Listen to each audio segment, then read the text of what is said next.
Hi everybody, this is Kevin and welcome back to another video. And today I'm going to be sharing my spoiler-filled thoughts on The Legend of Heroes Trails to Azure, which I just beat this game the other day and of course uploaded my spoiler-free thoughts on the game.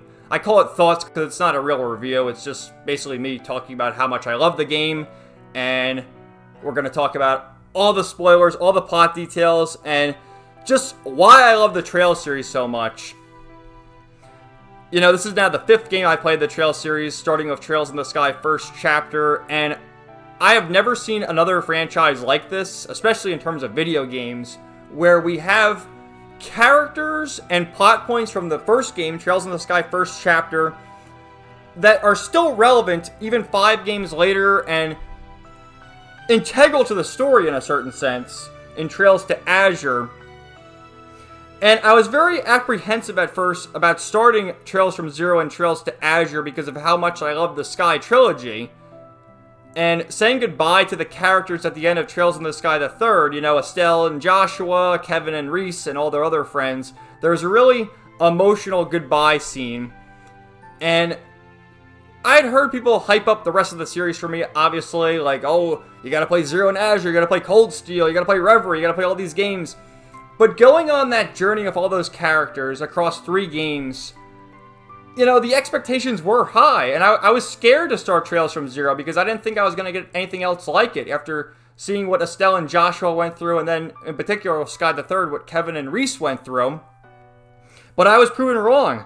I played Trails from Zero, and I loved that game, and then a few days later, I decided to start Trails to Azure.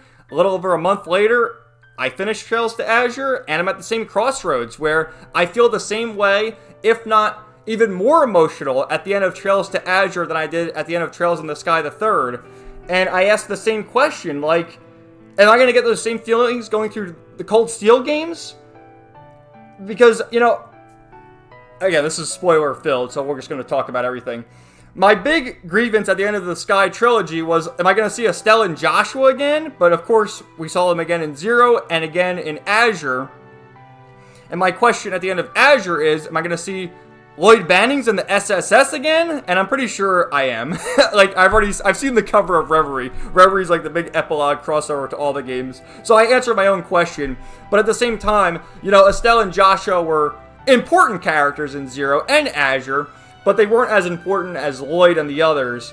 So I worry if Reen Schwarzer and the rest of those characters from Cold Steel are going to be as impactful to me as Estelle, Joshua, Lloyd, Kevin, Reese, and all the others. And I love these games so much, man. I sort of did a clickbait with my spoiler-free thoughts on Trails to Azure where I said my new favorite game of all time. And my favorite game of all time for as long as I can remember has been Final Fantasy X. I think it'll still be that way because of the emotional attachment I have to that game as well. But finishing Trails to Azure, I put close to 100 hours in the game, like between 95 and 97 hours.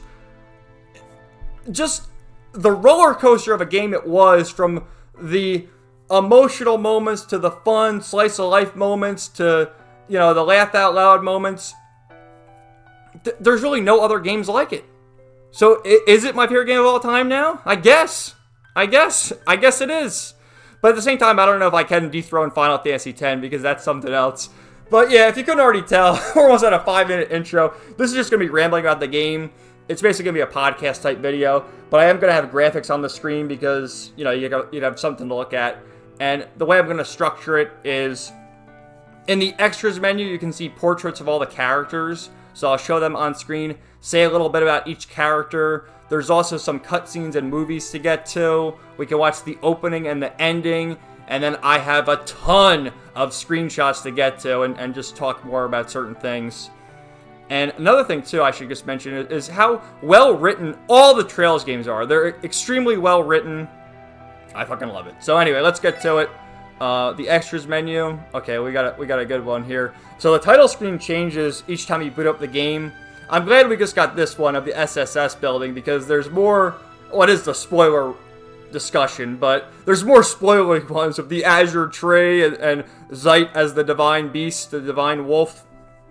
So I'm glad we got this one. And actually, this is pretty cool for backstory. If for whatever reason you didn't play Zero before Azure, you could look at backstory, but maybe that was also meant to give you a refresher, because when these games were finally released in North America here, I think Zero came out in 2022, and then Azure came out in 2023, so there's that. But we'll boot up extras and be greeted by the lovely Kia, which she's just so sweet. And I unlocked everything here except for minigames, because I don't know what I want to use yet for New Game Plus, and it's not really worth showing the minigames. So let's go to the character illustrations, and we'll talk about all the main characters and the main side characters, because they got a lot of portraits. And there's also, we can go through this too, the craft menu to show everyone's S-crafts, the visuals. I don't know about the visuals though, because it's not in an order I'd like to go down. There's like the really heavy ones that they show at the top of the list here, so we'll go through the screenshots there. And then the movies, that's like the opening and the important cutscenes. But anyway, let's get to the characters. So the main SSS, which I should mention, this takes place a few months after the events of Trails from Zero. The SSS, along with the Bracers, Estelle, Joshua, Ren, she's not a Bracer, but Ren and Patamater, Arios, they stopped Joachim, Gunter, and the DG cult, which I'm still skeptical about that. They sort of make it seem like he was the last of the High Priest, but there has to be more DG cultists running around. So we'll see about that. And what an epic prologue, too, which I knew this from playing the Sky games. You know, your levels carry over. But this one in particular, you're fighting endgame enemies, the same enemies you fought in the Sun Fort, and then eventually a demonized Ernest, which is in pretty much the same form as Gunter. But yeah, you have this epic group of Lloyd, Noel, Dudley, and Arios infiltrating the Altair Lodge, pursuing Ernest and Hartman, who are trying to seek refuge in Calvert so they don't get arrested. But anyway, there's the main man, Lloyd Bannings. I mentioned in Zero that he is kind of a generic character, like the do-gooder, power friendship, we're going to overcome all the barriers. And yeah, he has those tropes, but I liked him a lot more in this game. And there's a lot of great emotional moments with him, with the barriers he has to overcome, and how he's following in his brother Guy Banning's footsteps, which Guy is another fantastic character. One of the more emotional scenes in the game when you see about the whole events that led to Guy's death. But Lloyd is doing everything he can to protect Kia and all his other friends and Crossbell in general. And I just love it, man. There's nothing that can stop him. And it might be a little corny and cheesy with the power friendship, but you know what? I love that sort of thing, and Lloyd Bannings is a legend. I'm not going to cycle through the next versions because it shows like their swimsuits and other outfits and stuff. I want to talk about that at its own point, so we'll save that. Ellie's another one who, people have said Ellie is the weakest, and maybe so.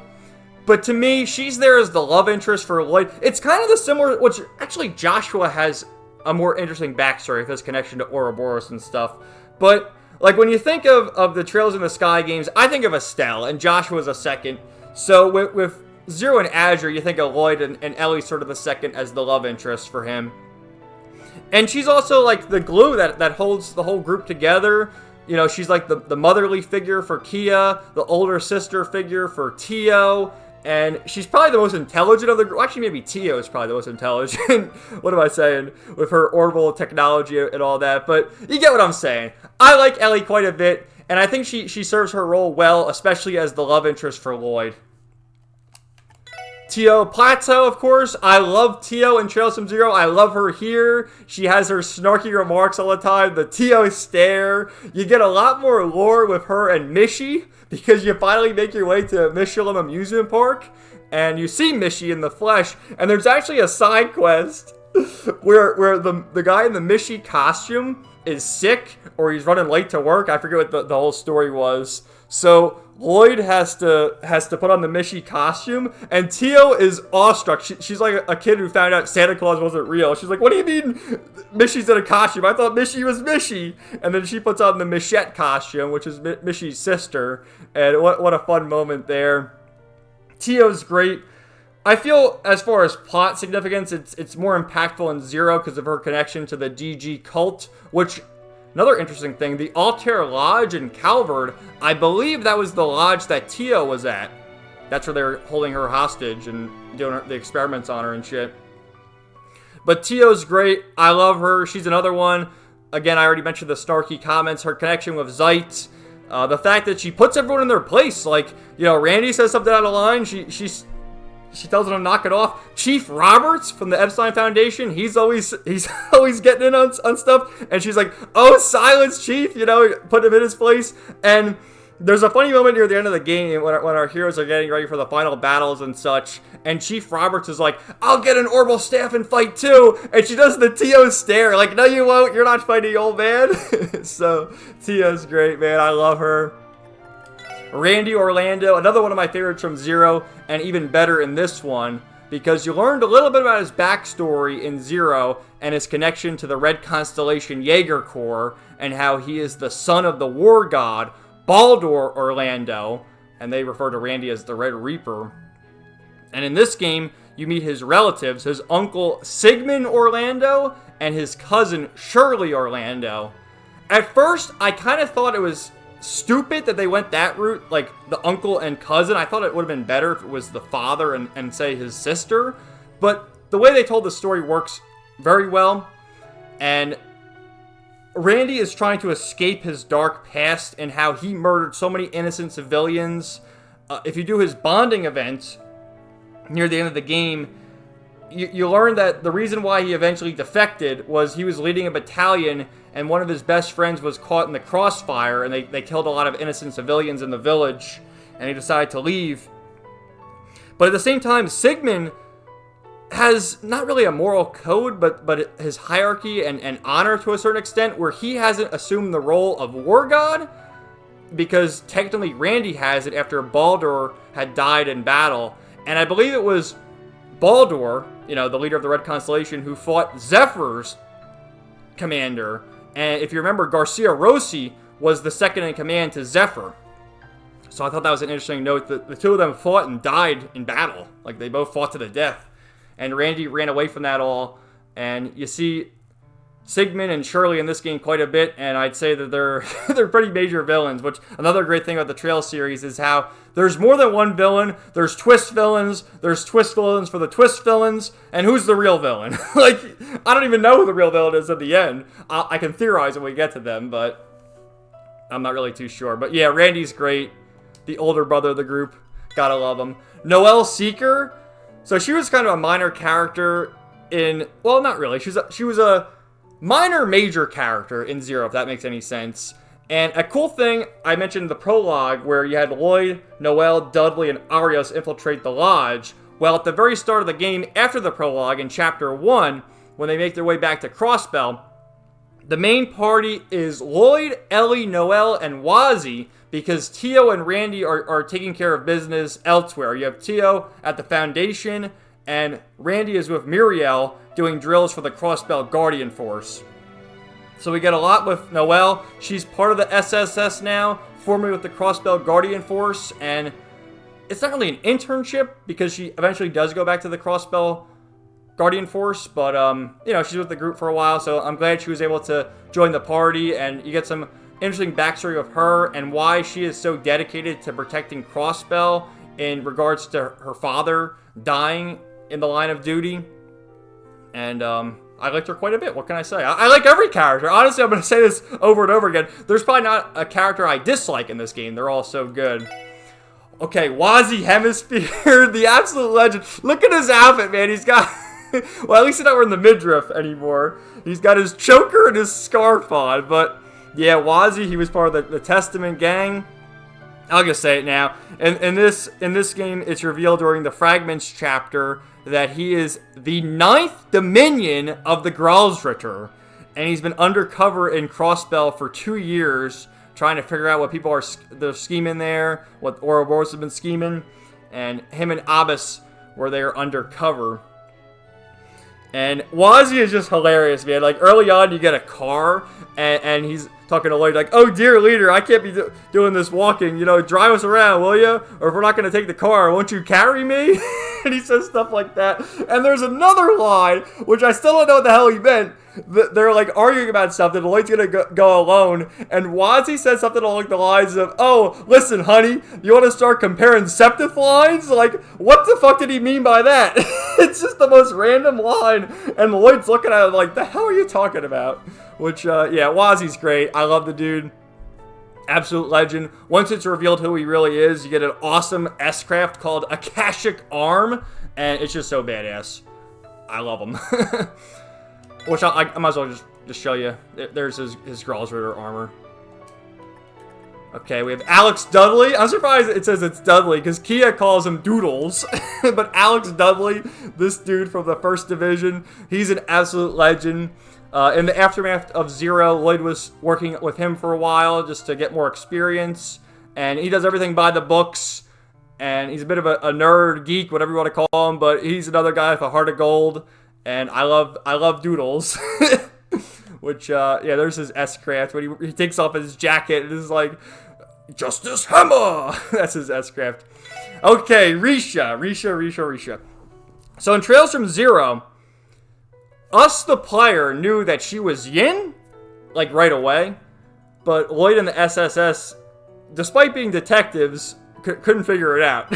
You know, they couldn't figure out that Yin had a girl's voice, and they kept calling Yin he. Like, okay, you guys are ace detectives, you can't figure out that Risha is Yin.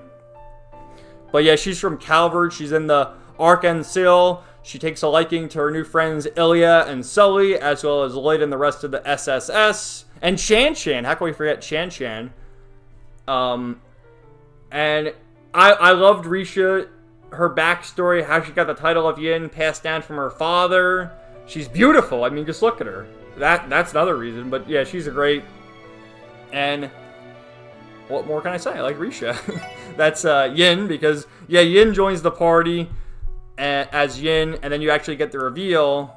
Well, not there. I think it's with the Risha one, where she gets attacked and her mask breaks, and everyone's like, "Oh, it's you!" But it's like, come on, man. We all knew it was Risha. There's Zeit, best boy Zeit, which you learn that he is one of the holy beasts, the divine wolf. And that goes back to Trails in the Sky with one of the other holy beasts, Ragnar the dragon. So I'm curious, I guess what are there, 7 holy beasts? Because I think it has to do with each of the elements. Because the one here was it Mirage? I think it was Mirage. Or was it Space and Time? See, it's kind of confusing. I think it's Space and Time. We'll get to more of that later. But yeah, Zeit's one of the holy beasts. Ragnar was a holy beast in Trails in the Sky, so I'm sure there's going to be more holy beasts. And he actually talks. And there's a funny line where, you know, he talks and the others can understand him. At first, only Tio could understand him. And then, you know, they're like, Tio, you're not going to act shocked that he talks? Like, oh, I could always understand what he said. So that was cool. And Zeit actually joins the party as like a character you can use in battle later on. Arios McLean, the legendary Divine Blade of Wind, and the A-rank Bracer of Crossbell. Yeah, this guy's great. I understand his motivations, and, you know, what a burden Arios must shoulder for the rest of his life for everything, all the tragedies around him. And in the end, he was just doing it all for Shizuku, his daughter, the only one he had left for him. So, we're going to talk more about Arios later. It's Kia! I like, it's me! I like how she is. It's me! Yeah, Kia. How can we not love Kia? I love her little chibi model there, waving with her bag. I think that's from the end of Zero, going to school or whatever, Sunday school. And Kia, such a cute scene when after the prologue, when Lloyd comes back and she comes running in to give him a tackle and a hug. And you get a shit ton of foreshadowing of Kia for all the events that happen in the game. Like, at first, when they see the unveiling of Orcus Tower, she's looking at it with Shizuku and has, like, the sad expression on her face. When they're at the Michelle amusement park and she walks to the Castle of Mirrors. So, lots of foreshadowing that on a second playthrough makes a lot more sense. But yeah, I'll just mention it now, too, because, again, it's a whole spoiler thing. I said at the end of my From Zero spoiler discussion, what the hell does Zero mean? And what does Azure mean? But obviously now I know.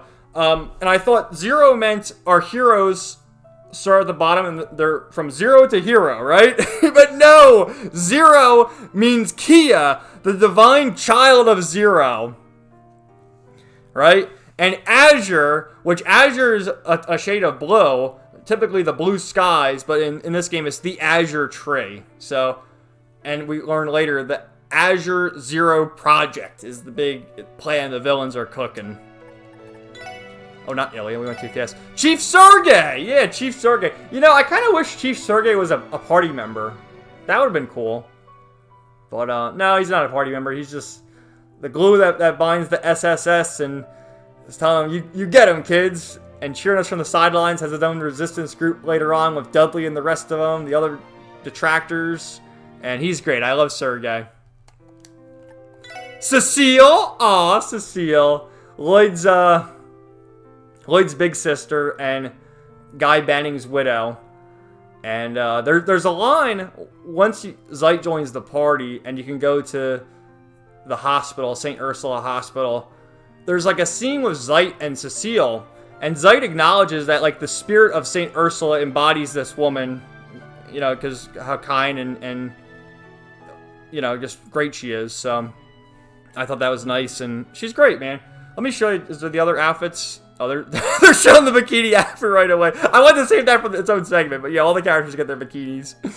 And yeah, she's just a saintly woman. I mean, look at her. I love Cecile.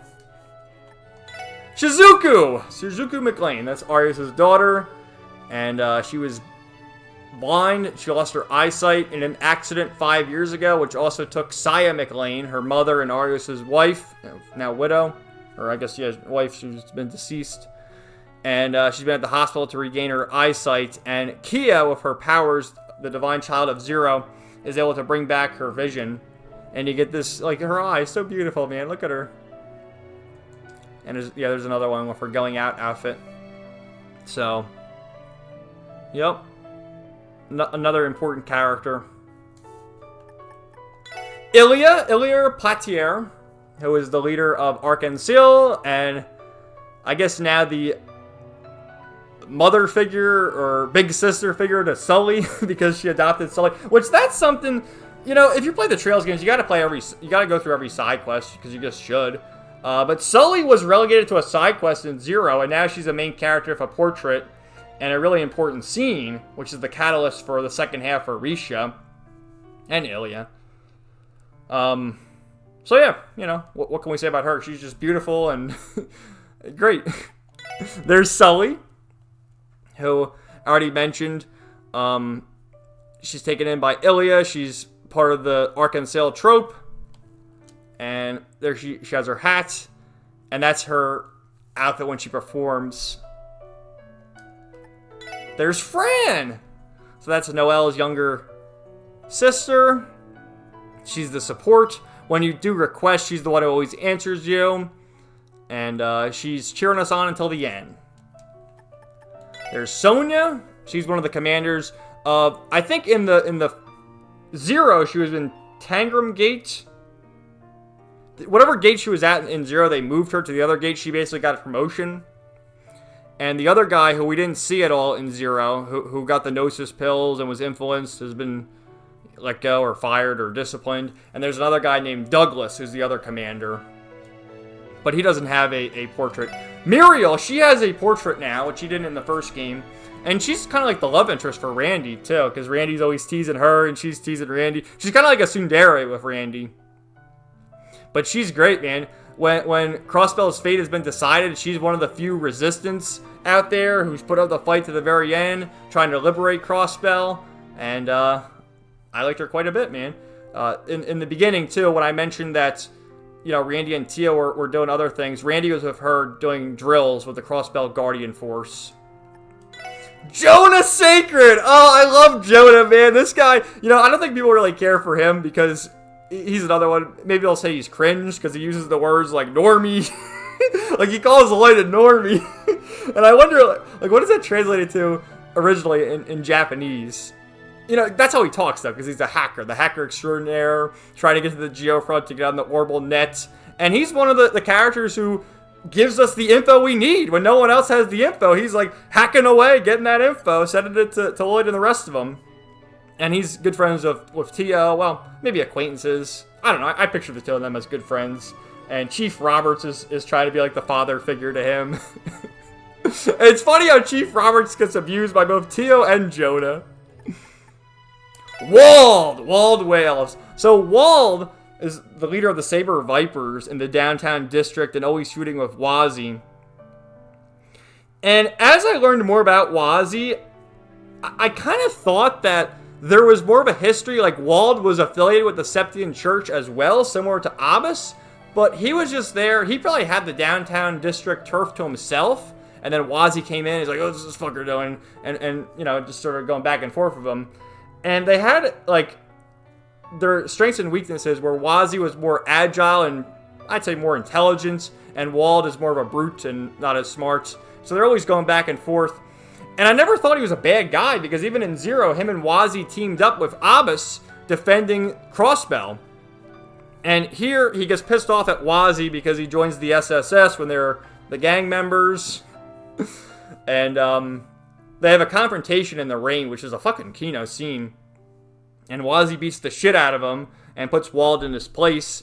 And then Wald gets influenced by the Gnosis drugs and turns into a demon and just wreaks havoc and becomes a villain. But in the end, makes amends and goes with Wazi at the end back to the holy city of Arteria.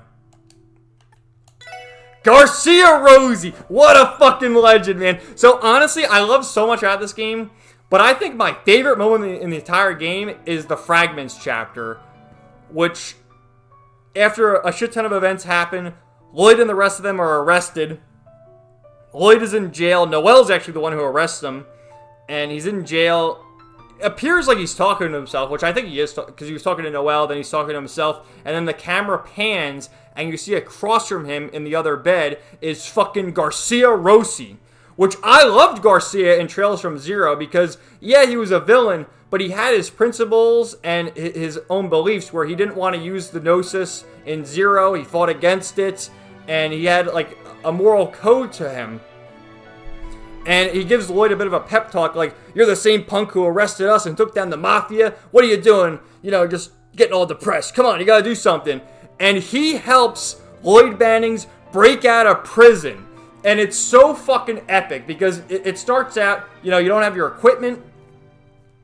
But Garcia he uses his fists anyway, so when he does his attack, it's just like, yeah, yeah, like just screaming like a madman, and I fucking loved it. And once you make it out of prison, he's like, I'll buy you some time, kid, get going, go! And he holds off all the security guards, or I guess now the Crossbell Defense Force, and as Lloyd's running away, he's like, you left a good kid behind, Guy Bannings, because he knew Guy Bannings too. And man, it was so epic. It was so epic. And that's the cut-in when he does it, because you can use him in battle, and you can use his S-Craft, and it's like Garcia Rosie in the party, which I like how they did that, where he's not going to be a permanent party member, because he's more evil than good, but he has a lot of redeeming qualities, and it was awesome to have him in the party for that one segment, for that quick little chapter. And you learn a lot about him. Because look at the vein. I can associate this now. Look at the veins in his arms. Like, he's not fucking around. This is a character who can legitimately beat a bunch of guys with his bare hands, whereas Lloyd was struggling for a bit until he got his tonfas back.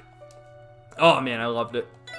Abbas, again, the martial artist, which, you know, he was mysterious as hell. He's mysterious as hell in this game. Anytime you go talk to him, he'll say something like, if Wazi has decided that to be true, then it is the case. Wazi's word is absolute. Like, whatever Wazi says is the way to go. But yeah, once it's revealed he's with the Gralsritter, he's got an outfit too. And they call him... So I'm curious about the hierarchy, because Wazi's a Dominion, Kevin's a Dominion, but Abbas is a knight, and Reese is a squire. So what's higher? Is a knight higher than a squire? Graceland, yep, she was with us, cheering us on to the end, and when the propagandistic newspaper was spreading falsehoods, she was there to report the truth. And another thing, her associate, Rains, and this is an optional scene too, you learn that Rains is affiliated with RNA, and that's Alan Richard from the Trails in the Sky trilogy. So the fact that they tie everything back to Alan Richard is like, what the hell, man? Michel, he's the manager at the Crossbell Bracer Guild, and they gave him a portrait this time. Not that I'd say he's not even, he's about the same relevancy as he was in Zero, but it's cool they gave him a portrait, and he has this thing, you can see how he's dressed, you know, you just assume what you want to assume, but he says, I got my pizzazz, you know, he uses words like that, so I thought Michelle was cool, and it's funny, like, when he tells Lloyd and the others to get cracking, and, you know, you gotta prove yourself, be better than the Bracer Guild, whatever. I liked Michelle. Alright, Cowley, the branch manager of Heiyue. This guy's another interesting character because he sort of falls into the same category as Garcia Rossi in that, I guess on paper he's a villain, but he helps us out quite a bit. He helps out with the liberation of Crossbell, and, you know, maybe he has ulterior motives, but I think he knows what's right, and he helped out Lloyd a number of times. He had Yin, which I don't think he knew Yin was Risha at first, but then eventually he figured out that Yin was Risha, and he was able to let her go and let her work with us for a while and say, okay, we'll get your contract negotiated later. So yeah, I liked Cowley. He's, you know, a little bit of a schemer, but he's cool. Alright, we have Kilika. Yes, Kilika. She shows up a number of times, particularly during the West Zemuria Trade Conference in Chapter 2, an associate with President Rocksmith of Calvard. And then she helps us out quite a bit. She helped us out in Zero, when we were making the escape with Kia. And she also helps with the liberation of Crossbell. And there's one of the bracers, because remember, Kilika was a bracer as well in Liberal. I don't know, was she a bracer in I guess she was a bracer in Calvard too, but we met her originally in Liberal. And she was friends with Zin. So there's also a bracer who knows like the martial arts that Kilika knows and Zin knows and Walter. And in the battle, it's like, oh, Kilika, you're here, let me help you. And they're fighting side by side. So epic. And of course, Lecter Arundel. Hell yeah, I think, does he have his Imperial outfit? Yeah, that's his Imperial outfit. And, you know, he's one, you can't really get a straight answer out of him. He reminds me a lot of Olivier, or Olivert. In the way that he can't answer a straight question, but he helps us out. And, again, it shows up with Kilika a number of times, which is interesting, because you think Ereboni and Calvard are always at each other's throats, you know, trying to stop one another from gaining more power. But he's working with Kilika. He's close with Chloe, or Claudia, as she's known as now. And, yeah. He gave us some valuable information. Old Man... What did you say? Old Man McDowell? No, that's Henry McDowell. That's Ellie's grandfather. Who, in the aftermath of Trails from Zero, Dieter Kreuss becomes the new mayor, and then eventually the president. He assumes power, becomes the president. Rather, dictator. But Henry McDowell, he wanted to retire, and then Ernest tried to kill him, and he's like, fuck, I can't retire, there's too much political unrest here. So, in the interim, he becomes the speaker, and then after Dieter gets arrested at the end of the game, I believe Henry McDowell becomes the interim mayor again. So he's trying to make sure Crossbell's a peaceful place, but he can't help it that the whole city is corrupt. There's George Rosenberg, who's part of the 13 Factories, and was the one who created Patomater, along with Professor Novartis, which you see Professor Novartis here, the sixth anguish of Ouroboros. And it's weird because, I mean, this guy's affiliated with Ouroboros. He has the Ouroboros insignia in his workshop, but he doesn't approve of what they're doing. Ian Grimwood, who is the twist villain of this game. But I'll explain more about that later, because I want to save it for, like, the screenshots and stuff. But yeah, who would have thought this fucker would be the twist villain of these games? And looking back, you see the foreshadowing in Zero. And that's like, when it's revealed he's the villain, like, his glasses get all foggy. What's that about? Dieter Kreuss. Which I kind of had a feeling, and he's kind of a villain too. But then there's other villains aside from him. Because in the end, Dieter Kreuss has... He has, from his point of view, the right mindset. He wants to protect Crossbell and do whatever he can, but, you know, he didn't go about it the right way. And I kind of had my suspicions with him at the end of Zero, because they showed, like, during the credits and all that, he won in a landslide victory, all the people supported him, and it's like, how can he not abuse his power, right? And then when he becomes president, he gets the Imperial garb. Alright, Maria Belcroix. Again, another twist villain. Which I should talk about that now. So, the Croixes are a bunch of ancient wizards who have been around for over 1,000 years. And they were actually the ones who created the DG cult. They were their pawns in an effort to bring forth the divine child of Zero. And in the end, Maria Bell joins Ouroboros as the third Anguish, taking Weissman's spot, who died at the end of Trails in the Sky 2nd chapter. And I gotta say, well, that's the other one, hold on. I mean, she's pretty fucking hot. Okay, let's not deny that. She's pretty hot. But once she turns evil, she's even hotter. She's like, let me take off some more clothes, show some more skin, and look at that smirk she's making. And that's, I think, what she does at the S-Craft. But she's fucking hot. An evil witch. But the facts are the facts. Here's Sigmund Orlando. This is Randy's uncle. And I mentioned earlier, you know, I feel like it might have worked a little better if we made Sigmund Randy's father and Shirley like his sister or something. But after finishing the game, I do like the direction because, you know, they said Baldur Orlando had died fighting the commander of Zephyr, right? Which I wonder if we'll see that in Cold Steel or something. Or if that happened long ago, or no, it happened like 2 years ago, I think. I forget, I'm getting like the dates and the timelines all confused, but you get the idea. So Sigmund Orlando, badass as hell, he's got an eye patch. The first time you meet him, there's a quest where you have to slay some monsters, and you find that the monsters have all been killed. And then you see this guy just standing there, he's got this giant battle axe, and it's like, oh, who could have done it?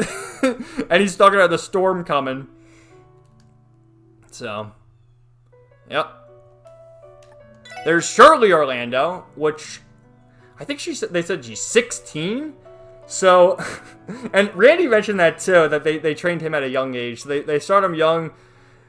You know, she has almost a split personality because there's these cute scenes where they're looking after a kitty cat, right? They got to find this lost kitten, and she's very playful. But when she's trying to get answers, like there's these townspeople, she picks them up by the throat and starts threatening them.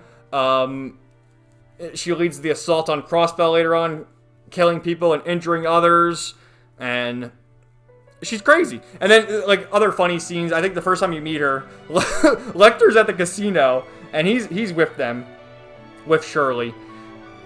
And Shirley sees Ellie and just, like, grabs her, goes behind and starts grabbing her titties and just squeezing them, and Ellie's like, ah, let go of me! And all the guys are just looking at her, like, not doing anything, and Lecter's even looking at her like, oh, look at this.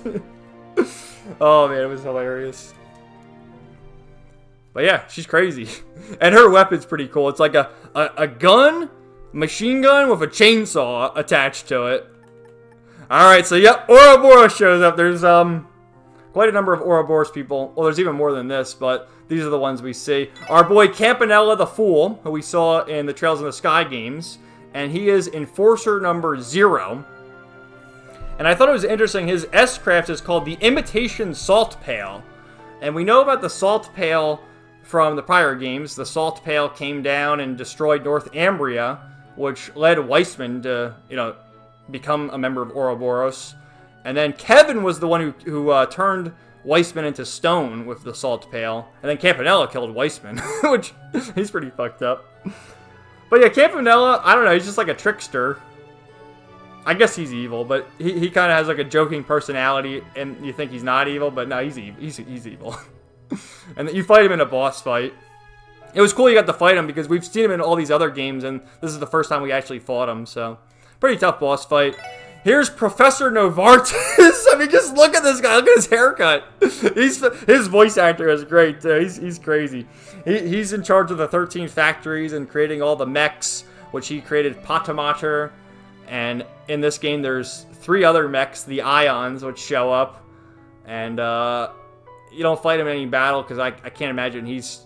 Maybe in later games, he pilots a mech or something, or controls a mech. But yeah, he's here enacting the Phantasmal Blaze Plan, whatever the hell that is. I still don't even know what the hell that is. And here's Arianrod, which, wait till you see her about the mask, because she is fucking hot. She is the 7th Anguish. And I should also mention, I read the manga series, The Tale of Lo, or Love, And Lo, remember, is the second enforcer. And in that manga, you see Iron Rod, and she's the one who gives Lo... Or actually, no, she broke his original sword in battle, and then the Grandmaster gave Lo a new sword. Right? So that's just showing you right away, because Lo was a tough boss fight, too, from the Trails in the Sky games. How powerful Lo is in Iron Rod. And after seeing more scenes of Iron Rod, she's another one who I don't feel is wholly evil. And you wonder why she's following the Grandmaster and these other twisted people of Ouroboros. Like, the people of Ouroboros we met so far, I mean, there's some evil ones, like Dr. Novartis, and I'm assuming the Grandmaster, but there's also Lo, there's, Joshua and Ren, who aren't a part of Ouroboros anymore, there's Aryan Rod, there's, Walter, I don't think he's necessarily, and Blue Bonk, is Blue Bonk really evil? He just likes to play tricks. But anyway, she's beautiful, look at her, the long blonde hair and the blue eyes. And she's one of the boss fights you face her, and you're not supposed to beat her. I actually did beat her, because there's a way you can, well, if you have TO's Zero Field, you can beat any boss. if you have enough items, you can just outlast them. And yeah, I beat Iron Rod, absolutely. But she's hot. Alright, Estelle, Joshua, and Ren show up again. Good to see them. I'll talk more about their scene in particular later on.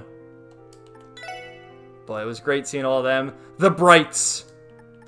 And then in the first chapter, we see our boy, Father Kevin Graham, the 5th Dominion. And now the 1,000-Hand Guardian, formerly the Heretic Hunter. Remember, at the end of Trails in the Sky the 3rd, he was talking to Ein Selnet, the 1st Dominion, and he was requesting changing his title. And she laughed at him like, you better come up with a good title, otherwise Reese is going to pick it. And pursuing Ernest and Hartman, Ernest turns into a demon like Gunter did at the end of Zero, and then Kevin shows up with the Grail Locket or the Holy Chalice, whatever the hell he has, the Chalice of Heaven, and turns him back to a human. And he has the same mannerisms he had in Sky's 2nd chapter and the 3rd, and I love it. The only problem I have is Kevin and Reese do not become playable characters. Well, actually, Reese joins you as a support character for one side quest going to the Moon Temple. But you can't control her, and whenever it's her turn, she just heals you no matter what. So that was kind of a shame. But yeah, Kevin and Reese have pretty epic moments later on, fighting one of the Ions. Their sister Reese, Wazzy had infiltrated undercover, and Kevin can't go there because there's probably a lot of name recognition, and I mean, his hairdo, he sticks out like a sore thumb. You know, he can't sneak in there. But Reese sneaks in there. That's her, sister outfit for the cathedral. But this is obviously her Gralsrichter outfit. And there's great scenes of her where she's always eating. And you can, similar to how you can visit Estelle and Joshua, you can check the Bracer bulletin board and find out where they are. You can go to the cathedral and talk to the characters there, and they'll direct you as to where Reese went. And, like, for instance, with the Moon Temple, they'll say, oh, she's teaching Sunday school at Mining Village. So go there, and then they talk about how the sister had just left. And then you go off the beaten path to the Moon Temple, and you see she's examining it. Because one of the bells is resonating. Which, yeah, the bells. Crossbell, there's the 3 bells. I was kind of right about that, too. Princess Claudia, or as we know her, Chloe. And again, oh my god. I love the art style of the characters in the Trails in the Sky games. But they did, they clearly had a different artist here for the models. And Chloe looks absolutely beautiful. She was killing it, doing the best she could as the representative of Liberal, along with her associate, Julie Schwarz. And it was great to see her. I love the scene right before the conference. They showed a scene with Claudia and Julia, Olivert and Muir, and they were all talking, and Claudia, or Chloe, I always call her Chloe, forgive me, they were talking about Alan Richard again, and I just love the name drops of Alan Richard. So, good to see that. Oh, not Muir, not yet. Julia Schwarz, yep, she's there. And Sig, which I think Sig's all the way at the bottom. They do have a portrait of him. But great to see Julia again. Our boy, Prince Oliver Treese Arnor. Which, he's talking about Shara, too, in the beginning. And, like, my dear Muir. Like, he's always flirting. He's kind of like Wazzy. Like, Wazzy is basically the Oliver of this duology of games. And Mueller's getting all pissed off, like, come on, Your Highness, you gotta act more royal than this. What are you doing? You're a royal pain in my ass. And there's a side quest where you gotta track him down. I think there's a screenshot of Mueller with his sunglasses, because Oliver goes by his other name, Olivier, where he's the wandering bard. And you go on a wild goose chase, and he starts dancing with Mishi.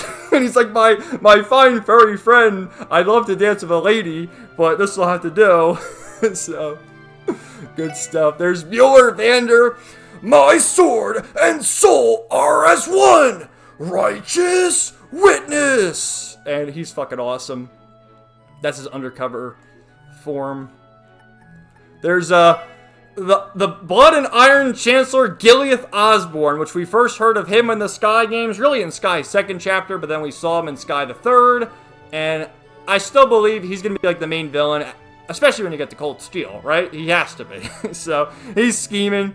I mean, again, similar to Dieter Kreuss, I understand his perspective and what he's got to do what he's got to do for the sake of the Erebonian Empire, but he's definitely a villain.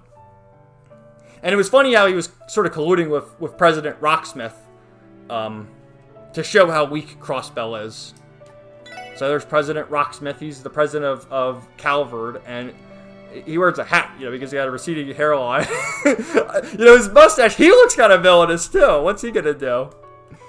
There's Sig, which, when Sig shows up, Tio can understand, and Ikea can understand, too. Guy Bannings, again, I want to talk more about Guy Bannings, one of the best characters in the entire game, and the many scenes in the game made me cry, but in particular, nothing made me cry quite like the scenes with Guy Bannings. And there's the divine child of Zero, Kia. Look how sad she looks, too. Notice how, like, it's ... me. So anyway, those are all the characters. Visuals. I'll just show you this one for now, because the others are kind of spoilery. And I do want to talk about one of the images at the very, very end, and just talk about the significance, and just how it tells a story in the way the characters are positioned, and even how this one tells a story, which I'm going to explain right now. So this is at the start of the game, and it's Lloyd on the train with Noel back to Crossbell. He's looking at the picture, and I just love how it's all set up. I mean, you have Randy, the older brother, giving the thumbs up to the side.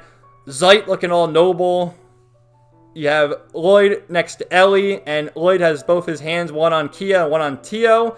And then you have Kia with her energetic smile, as always, giving the peace sign, holding Tio's hand, where Tio is trying to smile, but she's not really doing it quite well. And she's got the peace sign. And then Chief Sergei's like, yeah, these are my kids. They're doing the best job ever. They're protecting Crossbell with all they got. I love this fucking picture, man. And just looking at it again after beating the game brings back memories of how much I love it. So, there you go.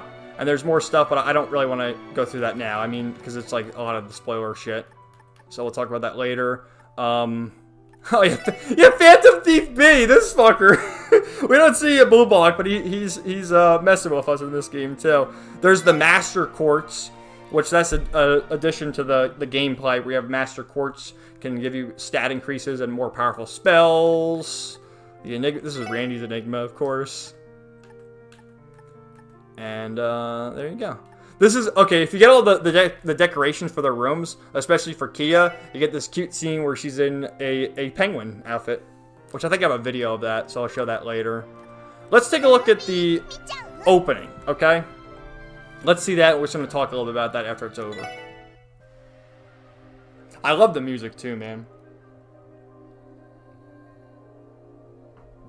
It shows you Kia right away, the divine child there in that form, which is just crazy thinking about it now, because I haven't even watched this opening since I beat the game. And the bells, the significance of all the bells in Crossbell. Find me. We saw that line in Zero a number of times too. There's the main group.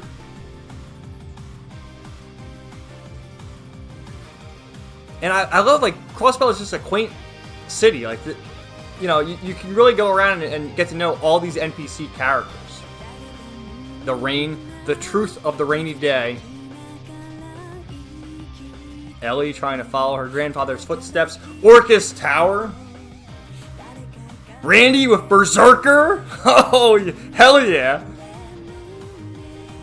Tio and Jonah hacking away. The pictures, Zeit. Chief Sergei smoking a cigarette. Noelle in the car. Wozniak and Avis! They show Avis in the intro. Dudley! Risha! Maria Bell, Dieter. Argos at Saya's grave. Campanella. The Beowulf. And that. Okay, there's the mechs. I can't really pause it. Oh, the Stahlritter. Those are Ironrod's associates. The Azure tree.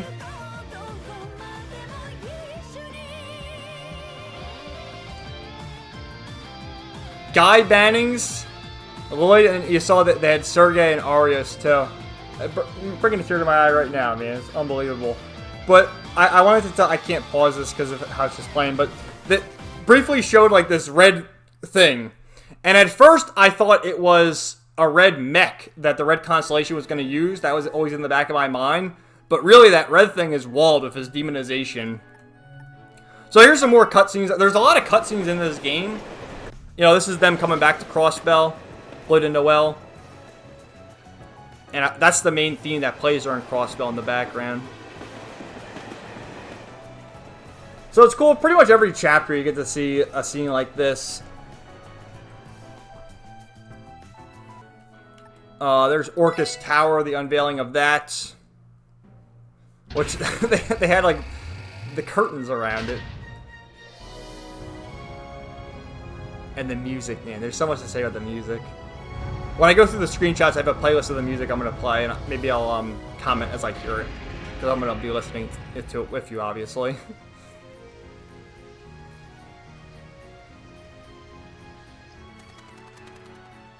That's the Crossbell logo, the bells. The 3 bells.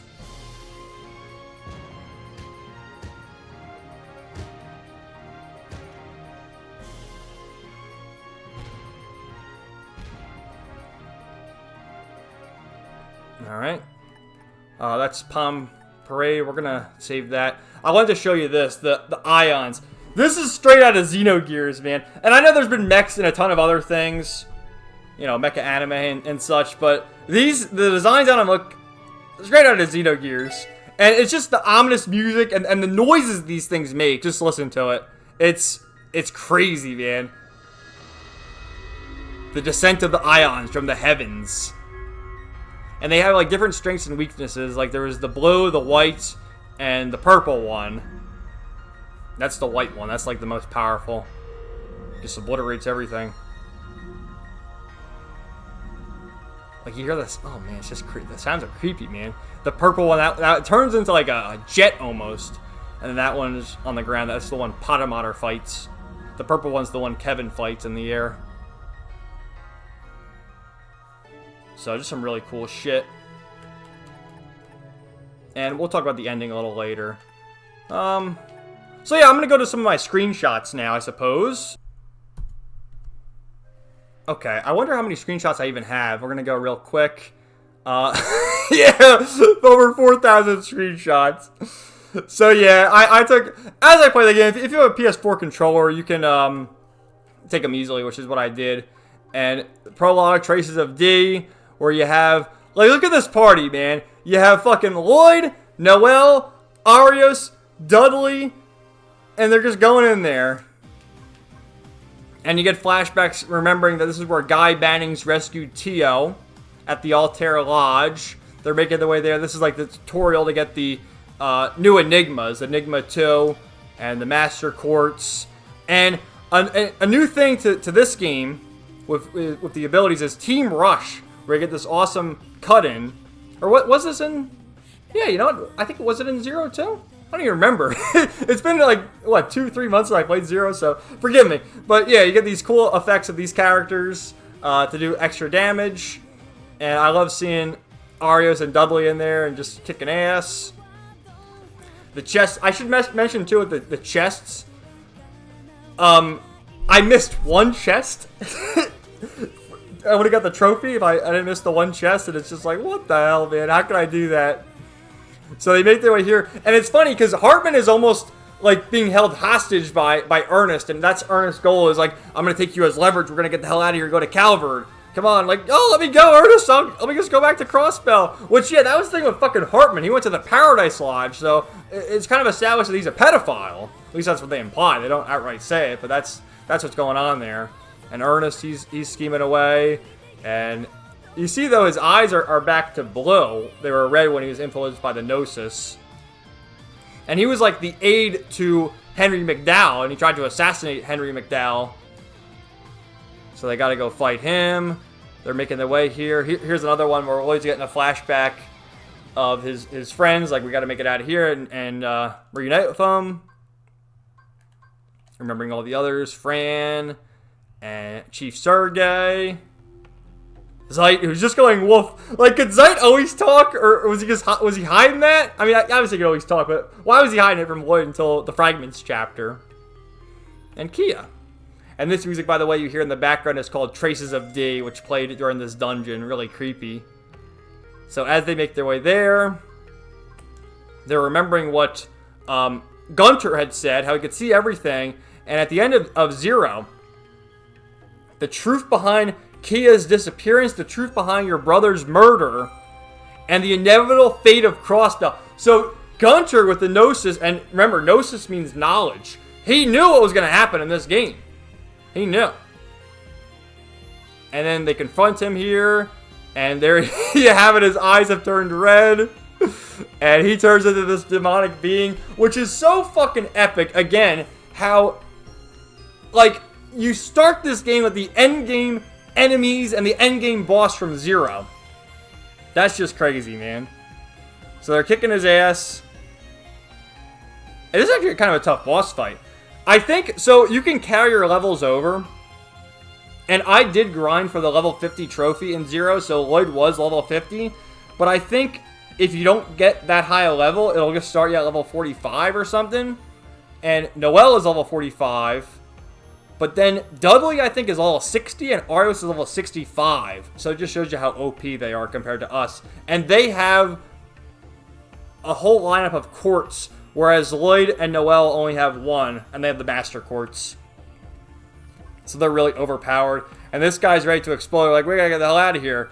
And just as that's gonna happen, Arios, it would seem the real expert has arrived just in time. What expert? I'm like, what expert is he talking about? And lo and behold, this fucker, which I had, first time playing this game, I had no idea the Fifth Dominion himself, Kevin Graham, was gonna show up. And here he is. I'm like, what? Kevin's here? Sorry, kind of running short on time. Treatment first, introductions later. He's taking it from here. This song that's just started playing is called Seize the Truth, which is the main battle theme. And similar to Trails from Zero, which was Get Over the Barrier, like, how do we have such epic main battle themes? These are boss themes that are playing. But yeah, he's doing his incantation. And his manners are still the same, man. Doing the wink and a smile. I love it. Which, yeah, we know that his whole shtick was kind of a coping mechanism. But after overcoming his demons in Sky the Third, this is who Kevin is.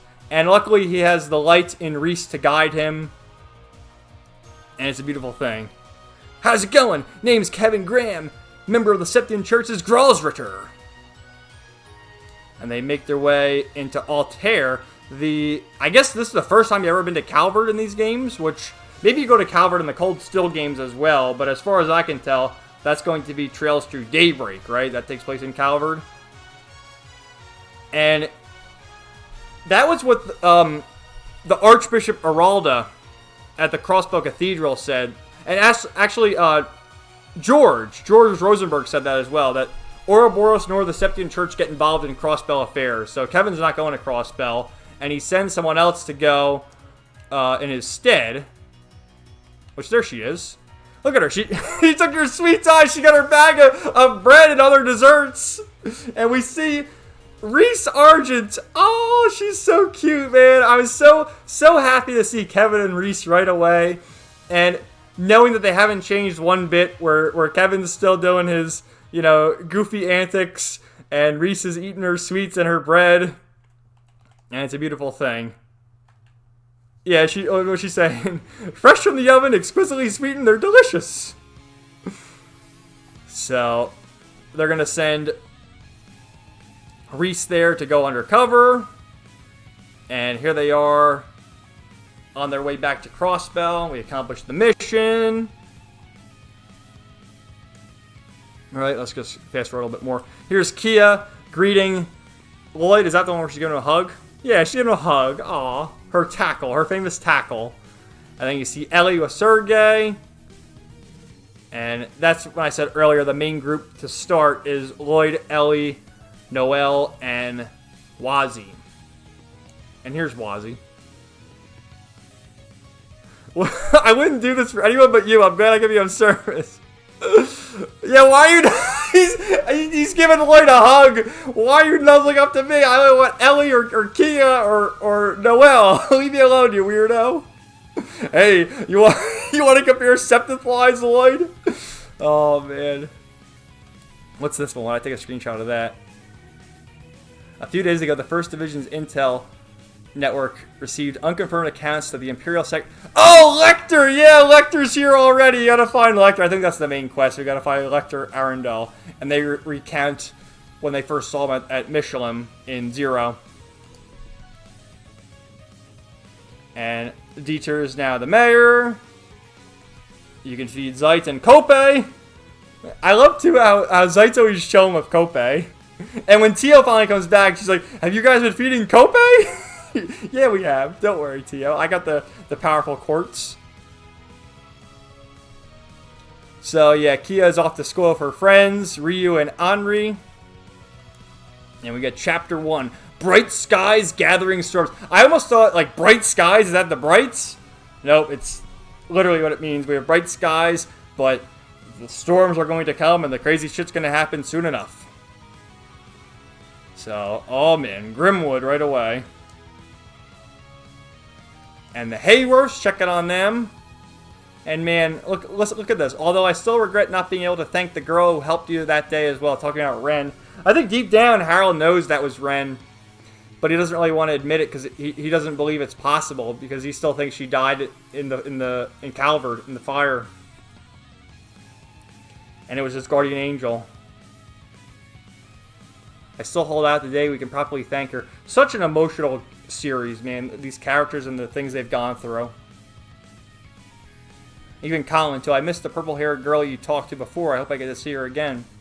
Maybe you will. I hope you do. Oh, here you go. A new sister is scheduled to arrive today from the holy city of Arteria. Yep, that's Reese. And yeah, you can examine Guy's grave anytime you want. And really an interesting thing, in the first game, in Zero, when you talk to Old Man Quint, there's a side quest where you get the 3 flowers, and you distribute the flowers to Guy Banning's grave, Sia McLean's grave, and then a grave that has been faded.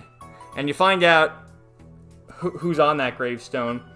But thinking about it more, there's 3 lines in Zero. There's 3 people in that one gravestone. And Old Man Quint said it's the people who were really close with Guy, good friends of Guy Banning. So again, that just hits even harder now. Belongs to Guy Bannings, my brother who was killed in the line of duty 3 years ago. He was a detective who stood up against Crossbell's barriers with a relentless drive at that. And that's Sia. He's never spoken about it, but I'm fairly certain Sia McLean was his wife. The same one that left Shizuku alive. Yeah, there was a explosion that killed Sia McLean, and then Shizuku was blind. So you go around, talk to everybody. There's all these... Wazzy, he's a host. That's what he tells everybody. I'm a host, too. And this is Lloyd talking about that. I'm more concerned that he's using SSS patrols as an excuse to promote his hosting service. His hosting service! And we can see the lovely ladies of Arkansas now with Sully in tow. We have Ilya Platier. Oh, I'd love a nice warm reunion hug. Absolutely. Come on over. And then Risha. And Risha, too. How about both? Fate has it in store for us. Yes, it does. Oh, man. And then Sully. Which, interesting, like, how the hell was Sully relegated to a side quest in the first game again? Because she's fucking important, man. She's very important. Old Man Quinn, which this guy was a cranky son of a bitch who all he wanted to do was go fishing in Zero, which, you know, I don't blame him. And his granddaughter was always nagging him. And eventually, after all the chaos that happened, he's like, you know, I gotta look after my granddaughter. And he's less of a cranky old man now. Okay, this song playing, Silence in the Sunlight Filtering Through Trees. This plays during Knox Forest, which is a new area you can explore past the police station. I hate this world and all the hospitals in it. The only thing I love is my granddaughter. Aw. So we see Michelle now has a portrait. What's he say? We're up to our knees in work now that the golden bright era of Crossbell has come to an end. Oh no! Estelle and Joshua say it ain't so. And Abbas, he has a portrait now too, which I think I made a community post of this a while ago. Like, he has a portrait now. He's got to be more important, right? And he always has these lines. This is like talking about Wazzy. Deal with this guy has nothing but problems. How do you do it, Abbas? And Abbas is like, I don't know. I gotta follow Wazzy's orders. It's my duty as Knight of the Gralsritter. Which is why. Let's see, are there any funny chest messages here? Yeah, you know. Trails in the Chest. That was in Trails in the Sky the Third, I believe. So here we have Grace. Oh, when you first meet Fran calls Noelle Noe. And Noelle doesn't like that. There's Detective Emma. And Cal Lee. Yeah, we're investigating, you know, what's going on in the Ravach compound, because Hayui's trying to seize it, but then it turns out the Red Constellation buys it as a hideout. Right? Here's more of the attacks.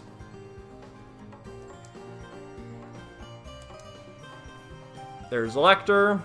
After going on a wild goose chase him.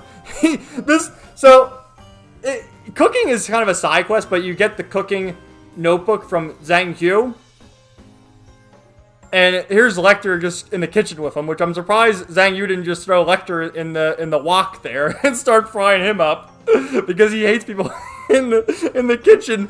But yeah, he starts teaching us the ways of cooking. And I think there's 24 recipes in the game. And once you get 23 recipes, if you talk to him, you're like, wow, you filled out the cooking journal. Here's our famous recipe. So we're training under Zhang Yu. There's one of the other attacks. Going after Lecter again. So yeah, chasing Lecter, finally make the way. He's in the casino. And go over here. And Lloyd's trying to get the body. Like, what the fuck are you doing here? You know, what are you scheming, Lecter? And then Shirley shows up. Which we don't know who she is at that point, but she shows up. And she's like sniffing Lloyd, I guess. And Ellie's like, what were you? Do you know this girl, Lloyd? What are you doing? And then she grabs Ellie from behind and just starts squeezing. And the sound effect is like, whoop, whoop, whoop. There's like a funny sound effect to it. And Ellie's just screaming. And everyone's just like, what is it? What are you doing, Lloyd? You're letting Ellie get attacked there? And, oh, Ellie, what are you doing? He's probably awestruck, like, oh, that's hot. He can't do anything. Aren't you nice and know that? Oh my god. If you keep it up, you're gonna get arrested for sexual harassment. Oh, it's not sexual harassment, it's just Shirley's way of saying hello. It's absolutely sexual harassment. And then she runs away and Ellie's all embarrassed. Oh my god, what did I do to deserve this? Why couldn't Lloyd be the one to do it? That's what she's thinking. Oh, this is when Wazzy, they start their journey. And he's like, we should take the bus. And it's like, no, we gotta walk so we can fight monsters to gain experience. And Wazzy's like, I can't walk. Which Wazzy's, he's like 17 or something. He's like a little kid. I think Lloyd and Ellie are 18. I think Noelle's 18. I think Wazzy's like 17. I think he's a little kid. Anyway, so they start walking. These guys, this is a side quest where, yeah, what's their name? Sykes and then Reggie, there's three of them. They're from Calvert. They steal a car and they start racing around. You gotta you gotta stop him. Oh, I got a trophy here. What was that? Petty... What the fuck is that? Oh, petty misdemeanor? Oh, it's like a petty misdemeanor. Okay, I get it now. That must be slaying a certain amount of monsters. This is, you run into Sigmund. Alright? And right away, I knew it was connected to Randy. You know, it's like, how can this guy not be connected to Randy? And you see him right there. By the way, this song in the background is the minigame Palm Party, which is like Dr. Mario. A fun minigame. And this is the quest. You're supposed to kill these monsters, but then it turns out, it's implied, obviously, that Sigmund killed them. Right? Here's Nox Forest. Continue down there. Make your way to the police department, which this is when Sergey shows us we have a car now, which was created in Liberal from the Zeiss Central Factory, which is Professor Russell, Tita's grandfather. And Noelle's all excited. She loves cars. She's beautiful. Right, you take the car. Then you get this scene with Randy and Muriel. Little shipping stuff. I like Randy with his hat. He's got like the same hat as Noelle and Muriel now. And she's getting all flustered because he's giving her a head pat. Oh, what do you say? If you're ever in a jam, I'll come running to you. Shut up, Randy! Come on, leave Randy alone. And they're racing back to get Kia. Which, yeah, these kids came back from school and they're like, "Where's Kia?" Oh, she's still at school. So they go back to the cathedral. And that's when they run into Sister Reese. And Ellie actually knows who Reese is. Which we only met, Lloyd and Noelle only met Kevin in the prologue. And Ellie knows Reese from her time in Arteria, when she was there for a while. I'm Reese Argent. And Ellie, I think, knows that she's part of the Gralsritter. So you can go there. And there's one line of dialogue with Reese, I think. Or maybe it's in a later scene. Oh, yeah. Tio calls on the Orbital Network, right? Checking in on everybody. So nice to see Randy and Tio early on, even if it's just little scenes like that. Checking in with Zhang Yu. On the bright side, I no longer have those horn dog hooligans hanging around my Shan. Money is money, though. Perhaps I should grab my cleaver and head over to collect their tabs. Oh my god, man. So Wald gets all pissed off that Wazzy's working with the SSS, and Wazzy's like, "Bro, I'm done with you. My new husbando is Lloydo. So get out of here, bro." And you actually have a one-on-one fight, Wazzy and Wald. And then, you know, you kick his ass as Wazzy. And he charges up. That's kind of foreshadowing his stigma powers. But he beats the shit out of him. And Wald's like embarrassed, you know, have you had this power you've been hiding all along? Which is why Wald goes down this dark path, taking the Gnosis, turning into a demon later on. So Maria Bell and Dieter Kreutz again, we see them. This old guy, he's always complaining about his wife. "That old bat of mine can say whatever she wants, ain't gonna stop me from gambling." Like, I would go around and talk to all the NPCs, because that's just what you do in the Trails games. And there's just so much great dialogue. Here's one with Sully. So she was from North Ambria as well, which is where Weissman was from, and it was destroyed by the Salt Pail.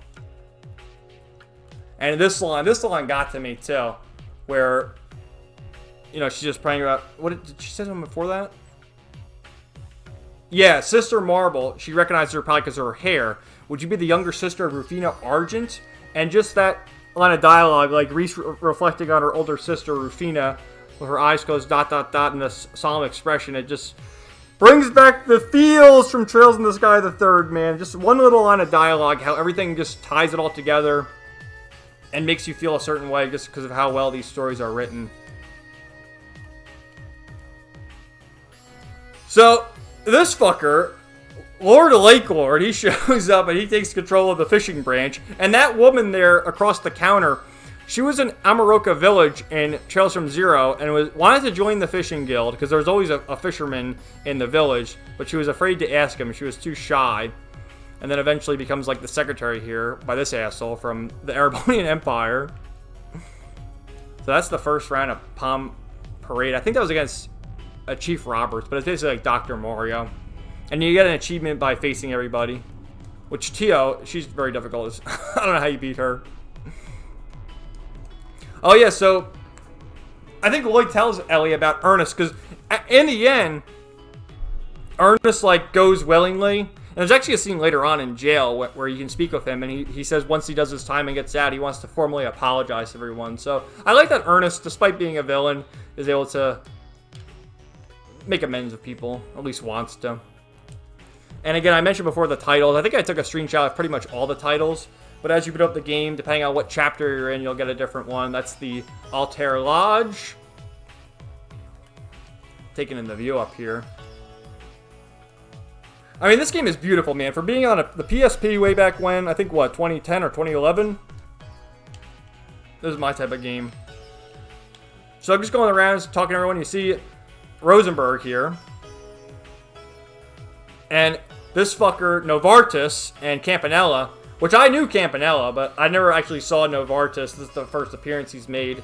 And they're here scheming.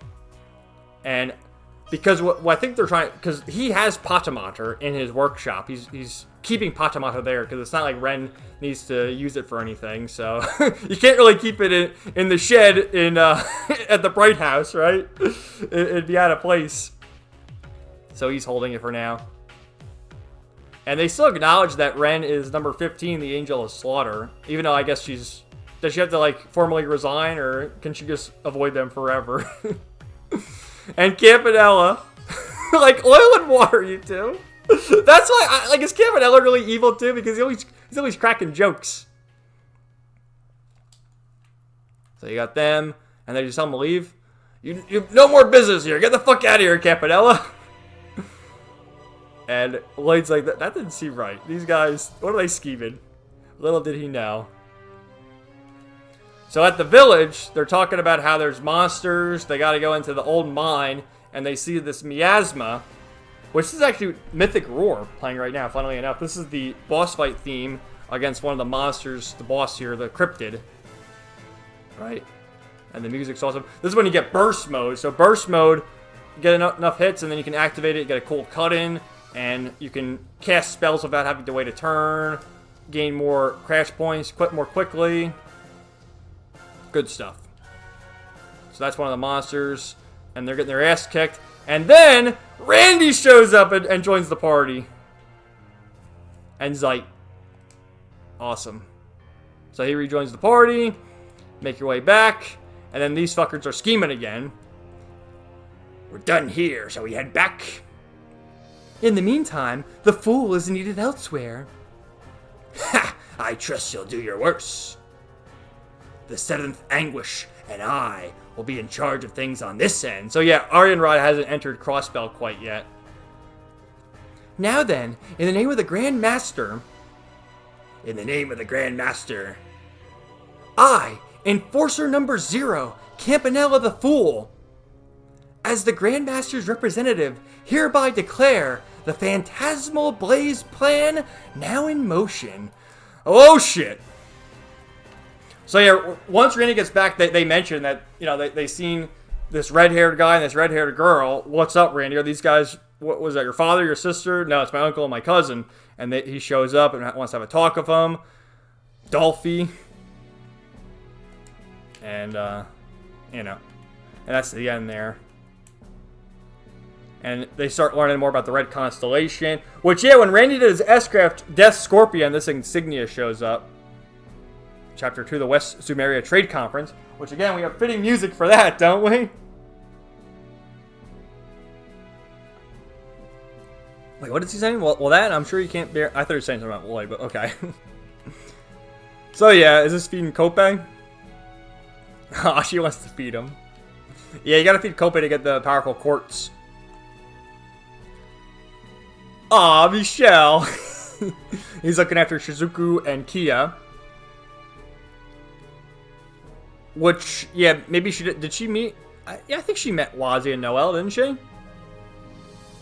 Oh, here's more of the references. Niall and Dorothy, which with the West Zemuria Trade Conference, Niall and Dorothy should have shown up because, you know, we have Oliver, Claudia, Julia, Mueller, all them.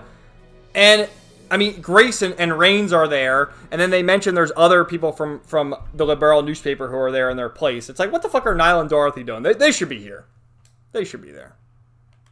Oh, so here's Reese teaching Sunday school.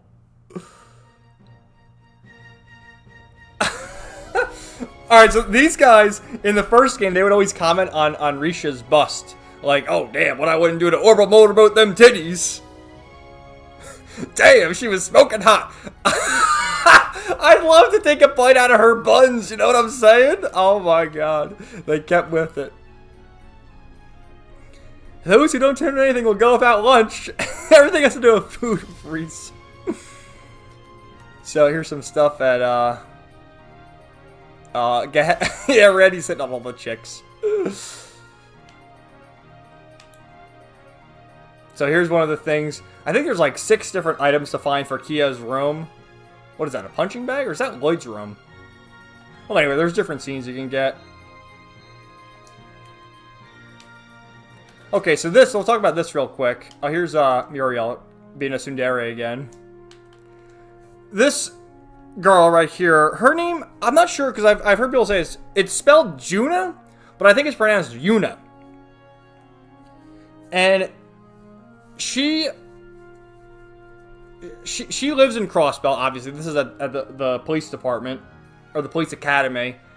I think in the apartments where Cecile's parents live. And in the Evolution version, this portrait was added. I think this girl was always here, but they added her portrait because she becomes a more important character in the later games in Cold Steel. Right? And what is Randy? How many cuties are you hiding in your past, Lloyd?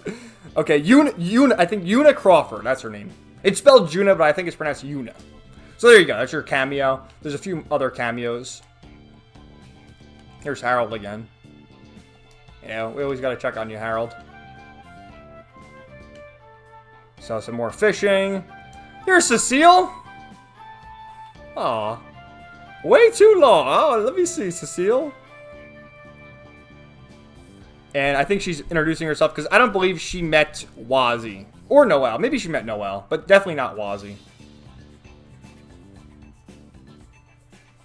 And yeah, talking about Noelle and Wazi, your 2 beautiful new co-workers. The SSS just keeps adding candidates, Lloyd. Have you decided which one you're going to date?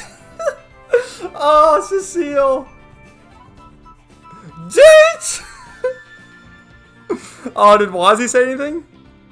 Oh, wait. Why did we bring this up when Tio isn't back yet? It's not fair to her. Lloyd, once Tio comes home, make sure you take the time to decide who in the SSS will be your soulmate. Oh, oh yeah, and Gunter, yeah, that dirtbag. Well, he's dead now, so they replaced him with Dr. Sayland. Alright. You lucky son of a bitch, Lloyd. Yeah, talking about Cecile again. Wait, what is that one? I believe in you, Lloyd. You lucky son of a bitch. So you can go around and talk to everybody. What do we have here? Oh yeah, this is Cerrone.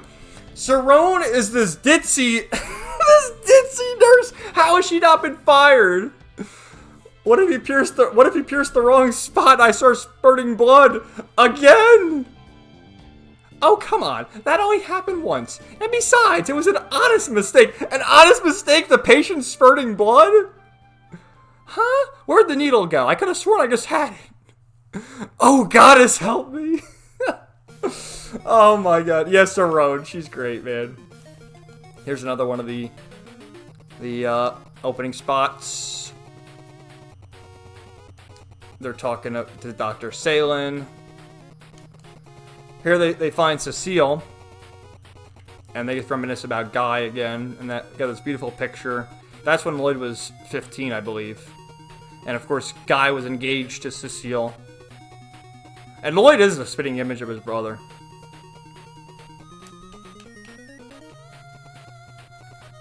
So, they get called back to town to figure out what's going on, and then once they go back to the SSS building, Zeit starts, like, barking and saying, you know, someone's there. They go in, and Shirley's there.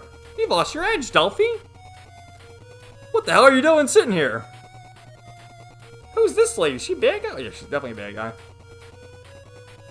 And this is a fucking Kino line, too, because, you know, Randy thinks Shirley's gonna attack Kia. Like, lay a finger on her, I'll kill you myself. And they go to talk at the, New Blanc. That's the Red Constellation. And one of these guys, I think that guy leading them is Jaeger Gareth. One of the commanding Jaegers. So he starts talking here, and Sigmund says, you know, you gotta assume your role as the new war god, because your father died in the battle. Does he say that here? Become the new war god. Yeah. I don't know. I think they mentioned in the first game that he died fighting the guy from Zephyr. But yeah, so there's been no war god because it should be Randy because he's the son, and that's the thing where these villains are villains, but they have their honor and integrity and moral code where Sigmund won't take that role because Randy's entitled to it. And Randy's like, fuck that, I'm not going down that dark path again. And he's making that face because when you learn about his bonding event, what happened, and how his best friend died because of him being a Jaeger. So at the end of all that, we see more familiar faces, Muir Vander and Prince Oliver Therese Arnor. And Oliver is just doing this shit. I'll always have you, my love. Come into my tender arms. And Muir's like, shut the fuck up. If only Estelle were here, that could be a proper reunion. And the senior captain is Julia, which that's the ship too. Muir and Julia. Come on now. Your idiocy is going beyond the usual bounds tonight. So they start talking. And then you see the Arcel. The airship. And Claudia. And Sig! RNA research. Alan Richard, man. Just all this great shit. And then this fucker scheming in the Geofront. Talking about Ren and Jonah. And then Ouroboros. The plan is complete. So then you get more of the cameo appearances. You got Gilead Osborne, the Blood and Iron Chancellor. Prince Oliver Therese Arnor. This song is called Conflicting Passions, an epic boss theme that plays during certain boss fights. Samuel Rocksmith. Claudia von Osles. He doesn't get a profile, but that's Prince Albert from Remiferia, up in the north. Henry McDowell. And Dieter Kreuz. What a lineup! I know, look at all those people.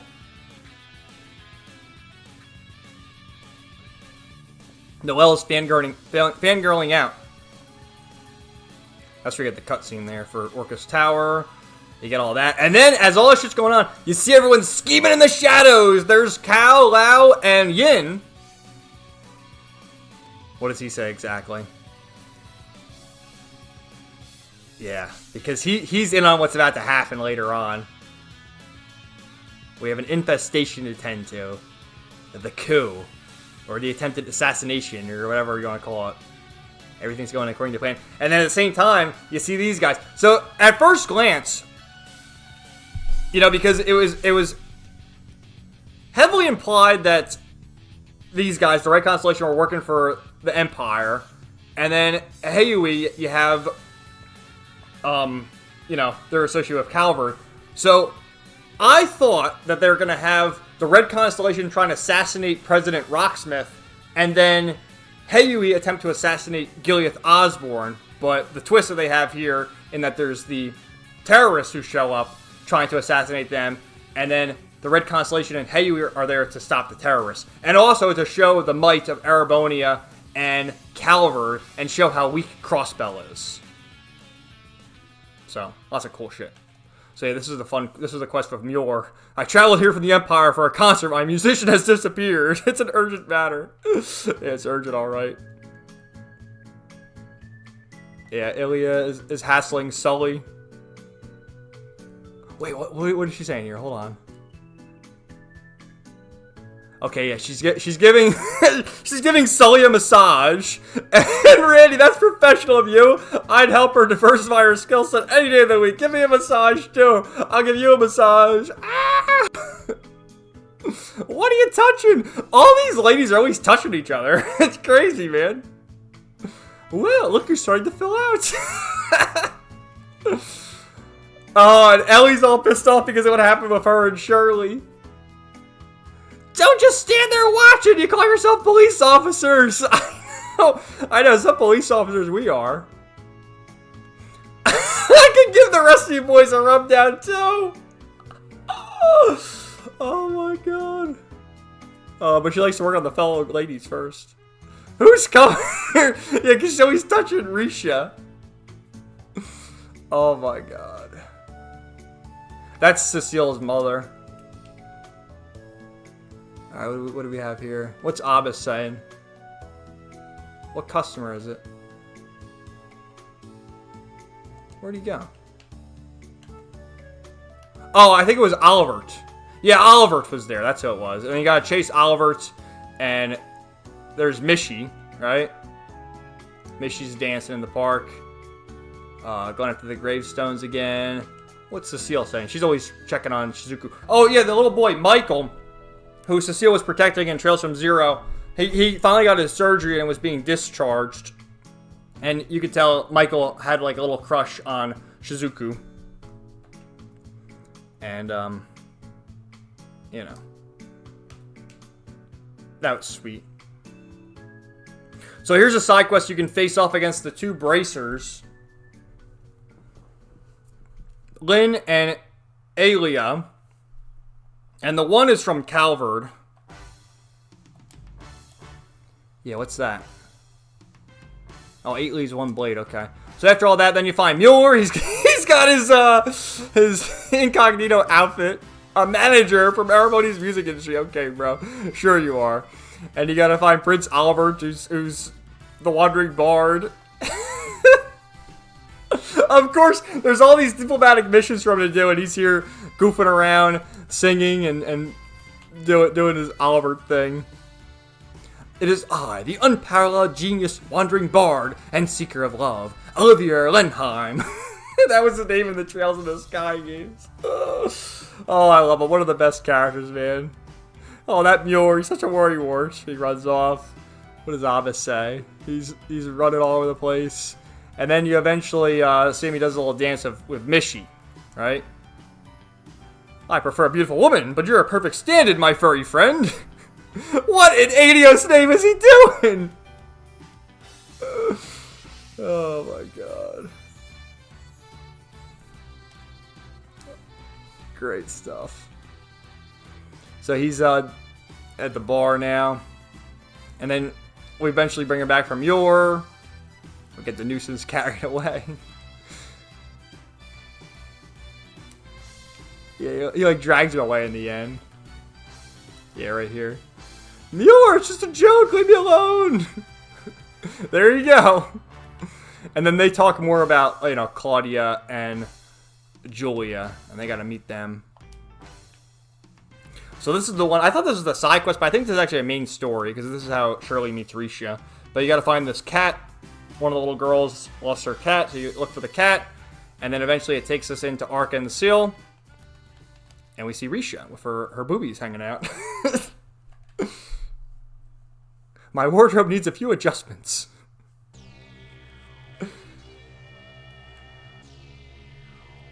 Alright. You get the idea. There's all these funny scenes throughout. And then at the end,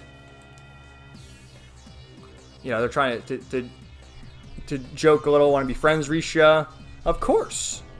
And then as she leaves, she puts the 2 and 2 together. She's Bloody Shirley of the Red Constellation. Alright, so everyone comes back, has dinner, and then Sieg shows up. Which, they're like, no, where's Teo Tot? And then you can find Lecter, Kilika. You just run into all these cameo characters. And eventually, that's what Sieg was doing. Sieg was trying to guide us over to Chloe and the rest of them. and there's a meeting between Chloe, Julia, Olivert, and Muir. And then they mention how they're all associates with Estelle and Joshua, and they're the ones who set them up. And this idiot, what's he doing bringing his loot in for the meeting? Muir's apologizing, like, this idiot, he can't control himself, he's always causing trouble. Alright. So you get the idea. Then they got all the codes about Gileath Osborne, and some crazy shit's gonna go down. So you guys gotta go check out Orcus Tower. And Jonah. So Jonah's with Tio as well. And remember we saw Campanella, he's on the Geofront typing away. And he sees some of Jonah's information. So Jonah wants us to go into the Geofront and find out what happened. So that's just what we do. And Dudley's like, alright, the Geofront's tough business. I'll go with you. He joins for a little while. You go down there, and you find the plans, the blueprints of Orcus Tower. It's like, what the hell? So what was he doing with that? And then everything gets caught on fire. And you have to fight Campanella in a Palm Party minigame. And I actually beat him. But I think if you lose, Tio shows up anyway. Like, Tio shows up regardless, and she does her hacking with the Palm Parade. And eventually shows up here, finally. And then Yin shows up, which again goes back to the whole Heiyui thing.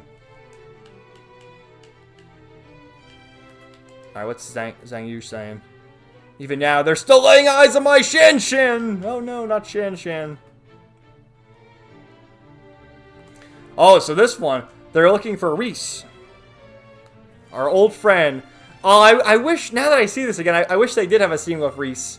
Because yes, they are old friends who they saw back in the Trails in the Sky games. We still owe her a debt for her help back then. Just those little nods there. And yes, this is the one where you go to the Moon Temple, and Reese joins you. This is a side quest where she joins you in battle. Right? So that was cool. I think you fight the Archdemon again. And yeah, these are attached from Trails in the Sky the Third. Fly, Infinity Sparrows! Yes. Yeah, you make your way up. Wow, so this was a side quest too, and you see Campanella? Huh. See, every side quest in this game you guys should do. I can't understand why people skip side quests. Alright, let's get to some of the action, because how long is this video even? Yeah. we gotta, like, speed run through a few things. So eventually you go to Orcus Tower, right? And you see all the people involved. We already saw them. But we have Arios and Ian Grimwood as neutral bodies, which is very interesting considering the twist later on in the game. They are definitely not neutral, that's for sure. They have their ulterior motives. So you can talk to everybody again. And, okay, there's another character here. There's Captain Schwarz. This character right here, similar to Yuna, who, this is Toa Herschel from the Cold Steel games. And I find it interesting that they added her there. But let's just see what I took a screenshot of. She's talking about Prince Olivert and what he's done for whatever the Academy, Erebonia. And Thors. And I thought she had something else. Maybe there's another line later. But she mentions another character from the Cold Steel games. And Grace, they're talking about Niall and Dorothy's not there. And this was an interesting line, too, with Arios and Kilika. Where they're talking about Saya and her passing. Because Kilika was a bracer as well, so they know. And Estelle and Joshua. And there's Toa again. Oh, the fortress. That's later in the game, the fortress gets blown up by the White Ion. And Crow. So they mentioned Crow. He's one of the characters from Cold Steel. The Imperial Liberation Front, they'll be fine as long as Crow's with them. Huh. Which the Imperial Liberation Front, I think they're the terrorists, right? So is Crow a bad guy? I thought Crow was one of the good guys. I'm spoiling myself. But, I mean, this game's spoiling it for me in a certain sense. Anyway, you have your talk with Gileath. Gileath Osborne, representative of the Empire of Erebonia. How long do you think your precious Crossbell will last? Because, yeah, him and Rocksmith are colluding to basically split Crossbell in two. One half for Erebonia, one half for Calvard. This guy knows. He's like 3 steps ahead of us already. Right? So you get the phone call, like, shit's about to go down. There's aircrafts have entered Crossbell. Well, what can we do about it? Right? And then all of a sudden, these 2 airships show up. And one airship is from Erebonia, one airship's from Calvard. And they start firing away. I thought for sure they were going to, like, kill everybody. But, oh, the glass is bulletproof. Don't worry, guys. So, they fire away, and nothing happens. Well, they eventually land on the roof. And Tio's sealing the doors, right? Oh, no, she opened the doors. Because we got to get to the roof. And there's this epic shootout. Look at Dudley, man, right in the middle, like, firing away. And Dudley holding down the fort. And then Arios is like, you're not going to stop me. Which they have, I guess he could deflect off his sword, right?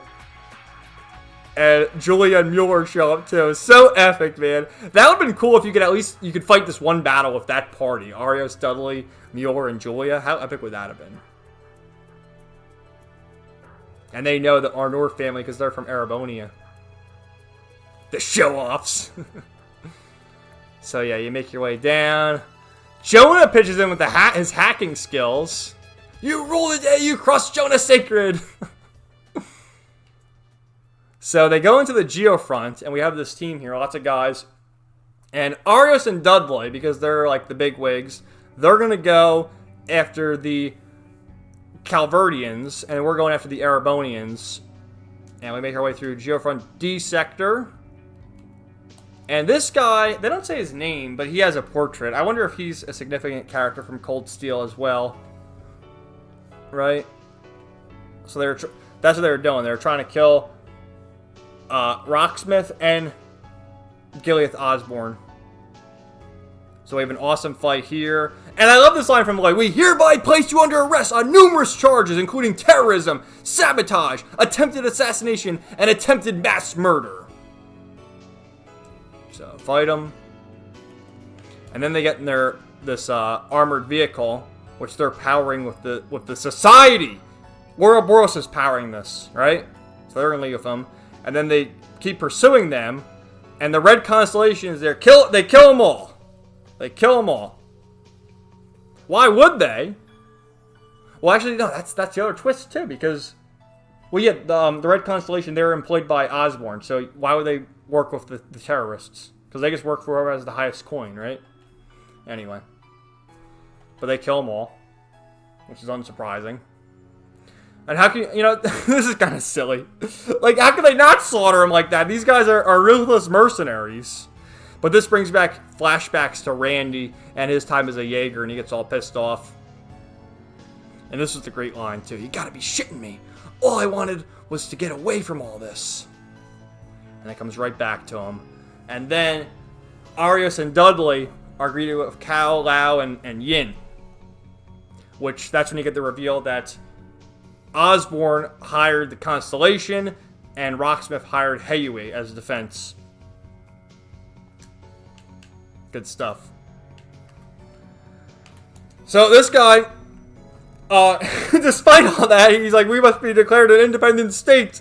And the whole thing is, Osborne, and they all sort of know that they staged this, but he's like, you know, you have no defenses. So, a proposition. We'll occupy the gate that borders Erebonia, and then Calvary will occupy that gate. And there's no more need for your military, because you don't even have a military. You just have police and then the Guardian Force, which, how can they stand in the way of our airships and tanks? So, yeah. My. Oh, yeah, Cal, he confronts Sigmund. Anyway, after all that crazy shit, you get the intermission. And everyone's just reflecting what happened. After they get off the boat, they're greeted by all the other lovely ladies, such as Fran, and Maria Bell, Cecile, Ilya, Risha, and Sully. And here's Cecile in her more formal attire. Right? So you go here. And you see Mishi, right? Mishi's here. What's he saying? If you don't have a girlfriend? What the hell is that about? But yeah, it splits up, so it's just the guys in the party. You see, it's just Randy, Lloyd and Wazzy.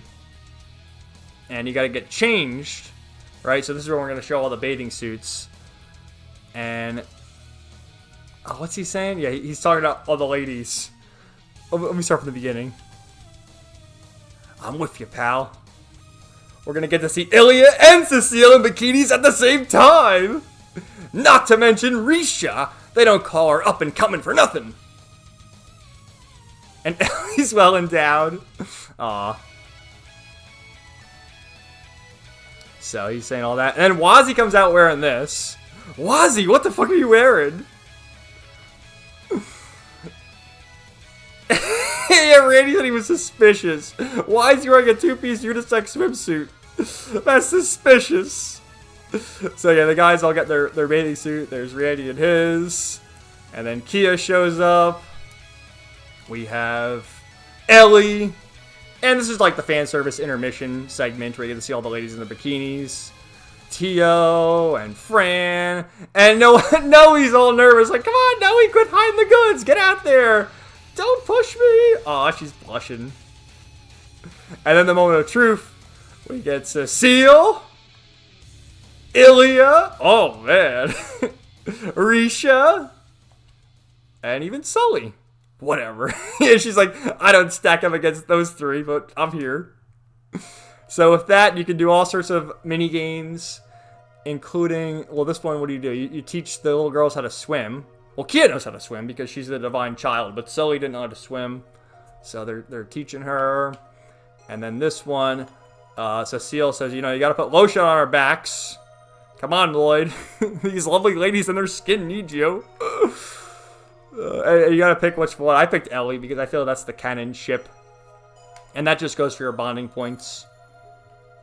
But you slather it on.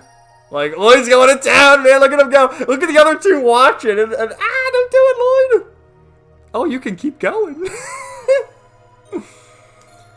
And then what's Cecile say? Don't forget, after you're done rubbing down Ellie, you have to do me and Risha too.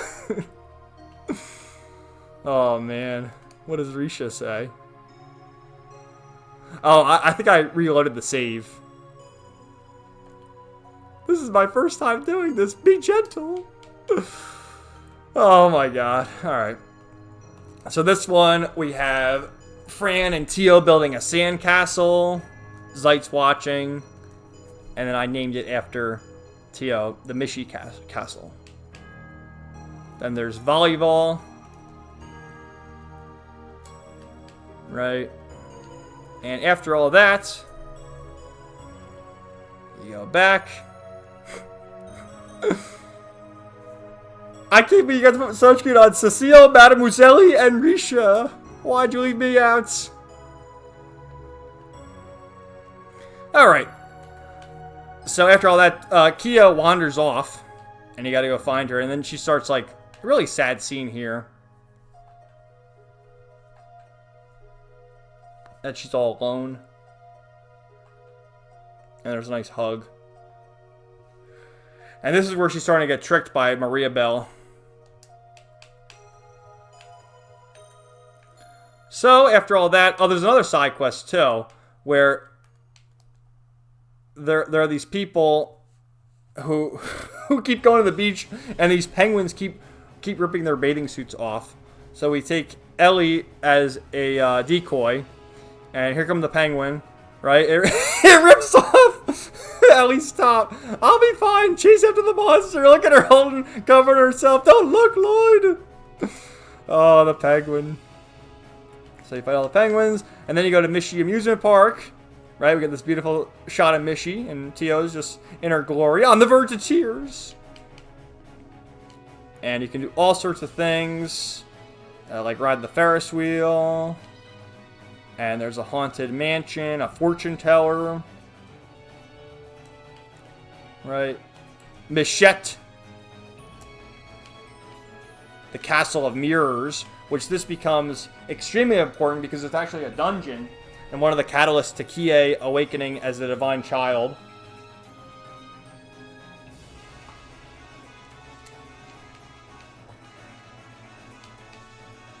So...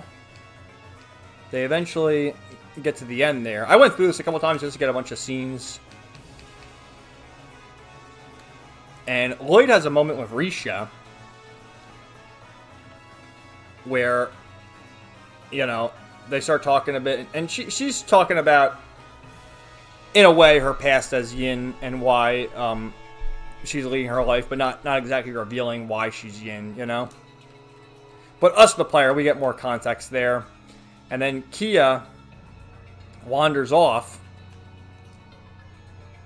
Oh, they got a flashback here of Gunter? Wow. Yeah, they wake up from a dream. But shit, this is this is actually very important for one of the twists at the end of the game, now that I think about it. So anyway, they can't find Kia, so they gotta look, and they go back to the park, and they see the fool has taken the spot of Mishi, and Tio gets all pissed off. How dare they soil these sacred grounds? And we see Campanella, and the Enforcer theme plays from Sky's second chapter, which is like, oh my god. I thought we were going to fight Campanella, but he just summons other monsters that we got to fight. And then eventually we find Kia, and she's glowing. And then at the very end of the intermission, Maria Bell, I'll be happy to help you allow it. The foreshadowing, man, the foreshadowing. And the celestial globe! This reminds me so much of the Gazelle Ministry from Xenogears. There's a lot of inspiration from Xenogears in the Trails games, I gotta say. Wait, what's Blue Blanc doing? They name drop Blue Blanc. Renzu Liberal. Yeah, who's, as for you know who? What's he talking, who's he talking about there? That's Novartis, the Sixth Anguish. And then that's Arianrod. And the Oathbreaker. Is that another member of Ouroboros? Well, anyway, they're making their way there. Chapter 3, Budding Turmoil. And this one just has a bunch of side quests. This was hilarious. This is Vice Commissioner Pierre. Where... he thinks his wife is cheating on him, but she's trying to, like, buy other property. And he's like, why are you doing this behind my back? Oh!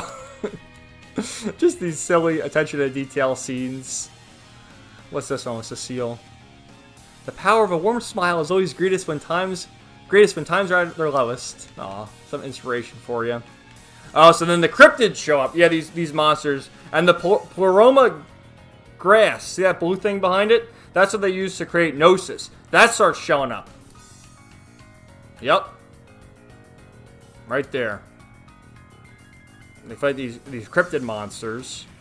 And the higher elements are present. And I love this when you go fishing.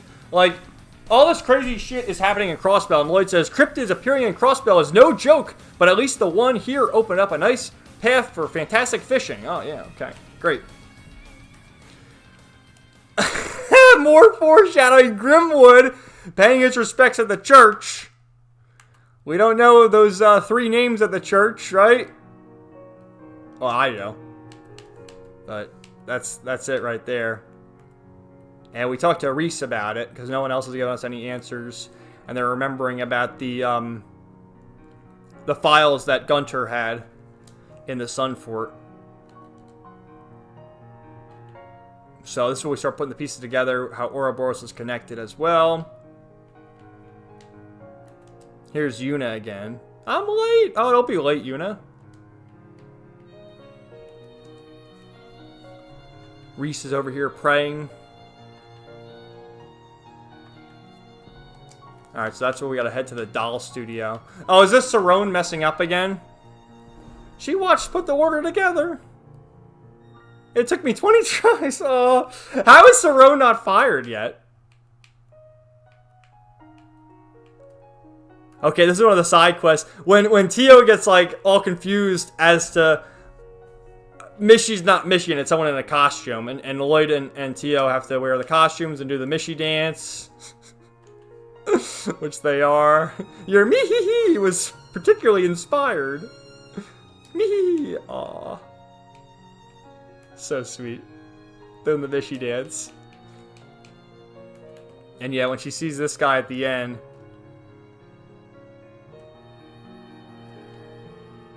Yeah, he shows up. And Tio's like, What do you mean? There's no real Mishi? It's all a scam? Alright. Let me, I think, do I have a video of it? I don't think I do. Anyway, you get all the decorations, and Kia puts on the penguin suit, and it's just the cutest thing ever. Whoa! And everyone shows up and wants to give her a hug. Oh man, this song playing, Miss You. This is, I associate this most with Randy, because when Randy leaves the party, he comes back and this plays. This plays 2 times in the game. I love this fucking song. So anyway. You talk to Rosenberg, and here's Potamater, right? He's keeping Potamater for safekeeping because you can't really go back with Ren to Liberal. And here's Ouroboros, the Anguish, which that's Weissman, front and center. And then we have Novartis, Arianrod, and then a bunch of hooded people because we haven't met them yet. And, oh man, the train that's been destroyed. Who did it? And you make your way back to not... Oh, this is the line where he's talking about... Here it is! But if you think otherwise... What does this mean? But if you think otherwise, we'd be happy to compare Septus line, sweetheart. And he's talking to Lloyd! What the fuck does that even mean? So, you hear this voice. You guys really thought you could waltz in like you own the place. You shit for brains never change. And this fucking demon shows up. And this is Wald. In the opening, they show this thing real quick. I thought it was like a red mech that the Red Constellation used. But it's Wald's demonized form. And this is a boss fight you can't win, I don't think. There's a time limit, because after a certain point, it just ends. Maybe in the second playthrough you can beat him. But he derailed the train. And even more crazy shit's happening. Oh, here's one of the side quests chasing after those guys in the car, where they run the car into the pond over there. Oh, here's Chief Roberts. Declined. Aw, poor Chief Roberts. Here's Cali scheming.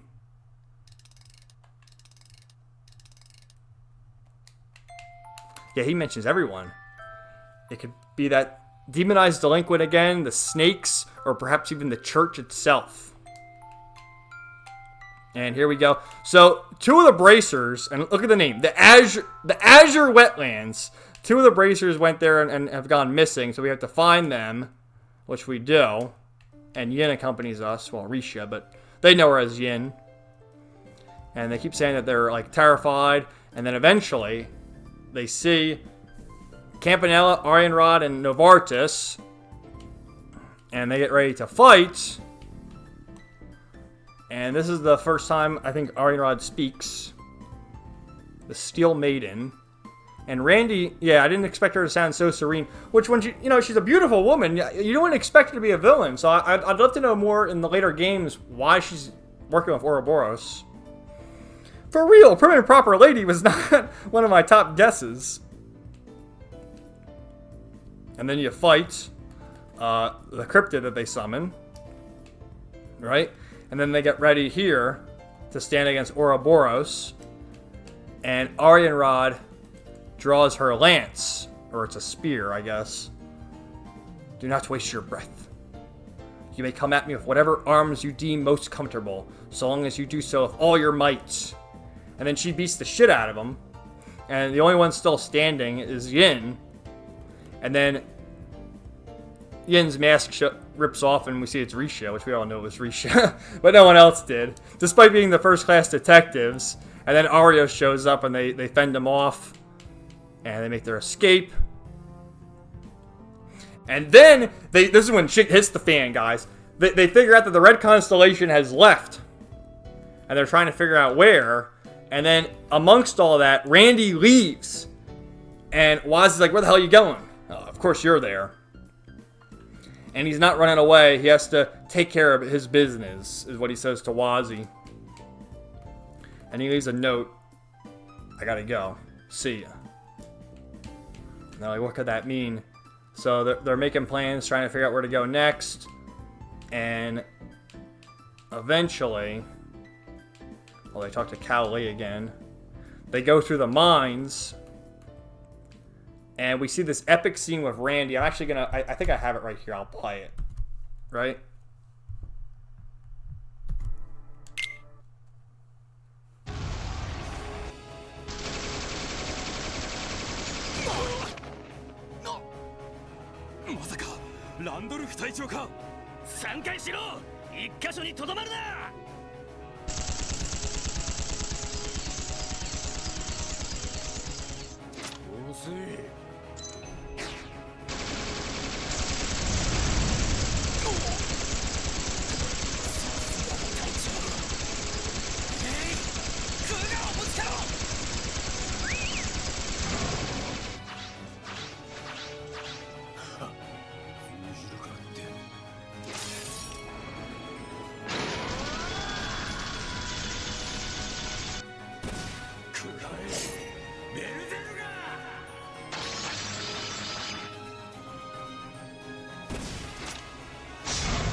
Oh, shit is right.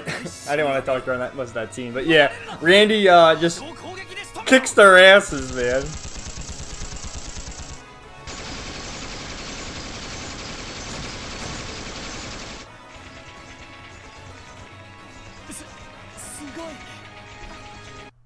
You're kidding me?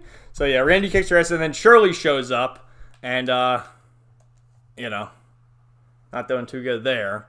So, of course, Lloyd and the rest of the SSS there. You fight Shirley. And Muriel shows up as well. And they start fighting, fending them off. And that's when the song Miss You plays, which you heard a few minutes ago.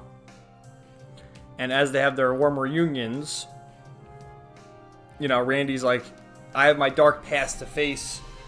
And you guys still want me around? You don't mind? Of course. And as that happens, the sun starts setting. Tio's like, you know, what the hell's going on over there? Look.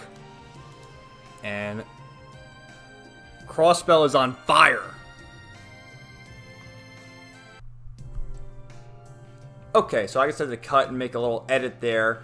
But now it's time to talk about Chapter 4, Crossbell's Fate.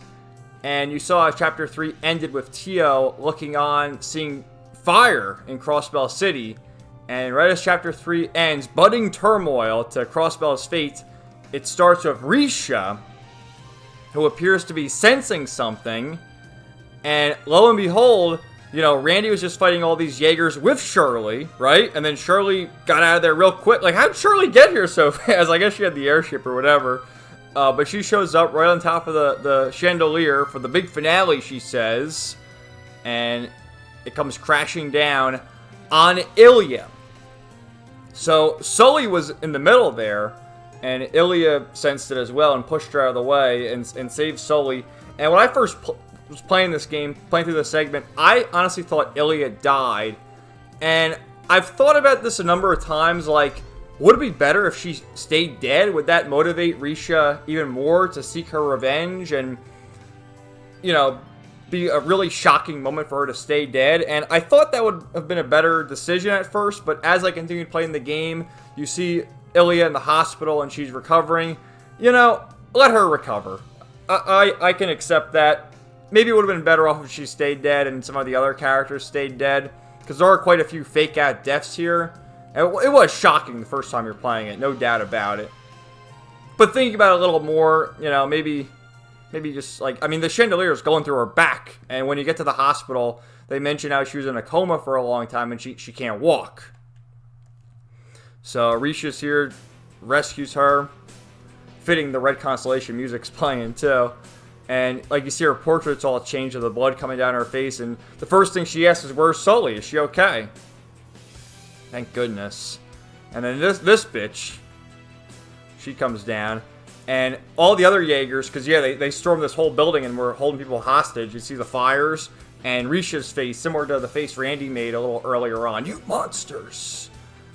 And Shirley actually throws Risha her sword, and we get Chapter 4, Crossbell's Fate. There's a number of cuts and a bunch of different characters defending areas Like here we have Dudley and Arios defending Orcus Tower. These two old dudes. Doodles! And he's questioning, like, this technology. Is it being provided by Ouroboros? Which, yeah, Dudley's spot on with that. So then we see Demon Wald destroying the apartments in the downtown district. Just wreaking havoc. Even his own men from the Saber Vipers, which he injures all of them, except for Dino. And then Abbas, along with Ashley, who, I don't know if I ever mentioned Ashley, but she's in charge of the, well, she's not in charge, she owns the exchange shop next to Trinity. She's a weapons dealer. So, Abbas and Ashley are going to fight. And I love this quote from Abbas. This, like, we know this guy's a badass for both games, of Zero and Azure, especially of Azure, because he's like just this big dude who's standing there, no nonsense. And this line in particular, I fucking love this line. Wazi has authorized me to use whatever force is necessary to put a stop to you. And this fight happens off screen, which is a shame. Like, you see the hype moment here. I wish we saw Abbas, you know, fighting Wald. And Ashley, she even takes out her weapon. I can't let you wreck the neighborhood. I'm trying to run a business down here.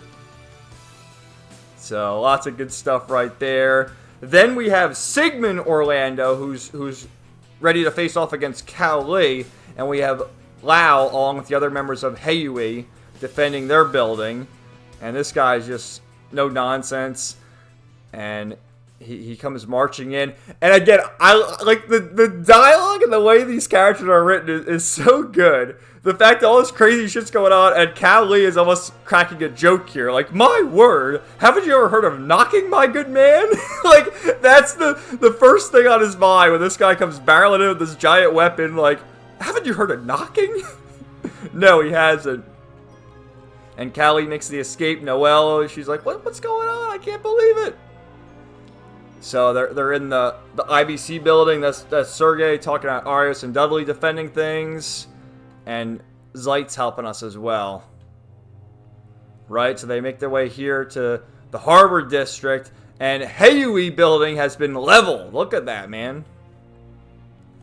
Luckily, all the important people from the IBC, what is it, 10 people? They made it out of the IBC? Including Chief Roberts and Jonah. And, you know, Tia she's always a little cold to these two. But in this moment, when she really needed to express her feelings, she's like, oh, you're all right. And what did Jonah say? He said something crazy. What the hell? Intel said they were dangerous, not completely freaking cuckoo. So you end up fighting Sigmund in front of the IBC building. And this is one of the other not winnable boss fights, although you could win it. The problem with this one is there's a 5-minute time limit. And more often than not, you're going to lose. I like to think I'm better at these games than most because I did pretty well with Trails from Zero. I played on hard mode too, by the way. And I got him to like half HP, where I guess he has a different line of dialogue depending on what you do. Like if you lose, he mocks you. If you get like a quarter HP, he says something. If you get more than half HP, he says something. And then if you could defeat him, which that's probably a new game plus, then you're really doing good. But yeah, Randy's not taking any of his shit. And I want to see the quote. Yeah, look at this. Your ass is going down at the hands of Special Support Section's Randy Orlando. And after the fight, he goes, huh, that wasn't too bad. Yeah, because we did okay. And the reason why there's a time limit is because he blows the fucking building up. And then they make their escape on the Beowulf, along with all the other members, Jax, and Gareth, Shirley, and Wald. And then looking on to this explosion, you see Campanella, who's all fucked up, just laughing. What a beautiful sight. But then the dialogue from Arianrod, again, goes to my belief that not everyone in Ouroboros is evil. Because we've seen Lo, who's not evil. She's not evil. And it makes you wonder, we know why Lo was working with Ouroboros because of the tragedy of Hamel. But why is Arianrod working with Ouroboros? And I'm assuming we're going to find that out in the Cold Steel games, in the later entries. So yeah, you see she's not saying anything, and you object to this, you don't approve. That's correct. I object. But she's still letting it happen. So Yeah, they make it back here, and I should show you this too. So Kia starts glowing, showing that she has the divine powers, and this goes back to the foreshadowing of Maria Bell, who was talking to her, scheming, and convincing her it is the only way, when in actuality it's not. So they gotta think about what to do. This is the next chain of events where, doing side quests. They're talking about... Oh, and Risha had disappeared after this as well. No one can find Risha. So, you just go around talking to everybody. Oh, shit! This dude, Vaughn, his father, the guy Lloyd's talking to right there, if you go into the apartment building in the downtown district, there's always a door that's locked. And the old man is like, Vaughn, get me some booze. And after the destruction of the downtown district, the old man is actually up walking around. He's working in broad daylight, says the kid. So, like, these little attention to detail things. Dino, who says everyone's been taken to the hospital after Wall's assaults. This bitch, so yeah, Heiyui's been leveled. And then this bitch, the IBC building's destroyed. And this bitch, she's still making a smirk, like, oh, I had to inspect it, Oh, sorry, you couldn't get that one item that was stuck there. Oh, too bad. Yeah, there's a car part that I missed in the IBC building. Oh, man. So, yeah, you go around. I always, like, again, playing these games, I go to every NPC between each chapter, talk to them again, inspect the gravestone, and upon inspecting the gravestone here, you see a bouquet of flowers, and Lloyd's wondering who left him there. And if you remember, in Trails from Zero, Old Man Quint had us prepare flowers for Guy's grave, Saya McLean's grave, and then the other grave, which, we don't know quite yet, but I know because I beat the game. And Old Man Quint said that they're for dear friends of Guy Banning's. So looking around a bit further, and we see Arios paying his respects to Saya McLean, his wife. And that's also how Shizuku lost her eyesight. And this quote is very interesting, too. Arya saying this to Lloyd. Listen well, Lloyd. Crossbell is on the brink of an era unprecedented in its history. Never lose sight of what's most important to you. And that's Arya's just bearing the guilt and the sin on his shoulders from everything. So you can talk to Reese. You can talk to Yuna over here. I did the fishing side quest this time, I guess. Oh, the ancient battlefield. I think, is there a scene with Risha here? Yeah, there's a scene with Risha, because Cowley knows that Risha's Yin now. And she's just beautiful, man. Absolutely beautiful. So yeah, I challenged this Jamoke Lake Lord and became the champion. And after that, this guy from the Trails to the Sky game shows up.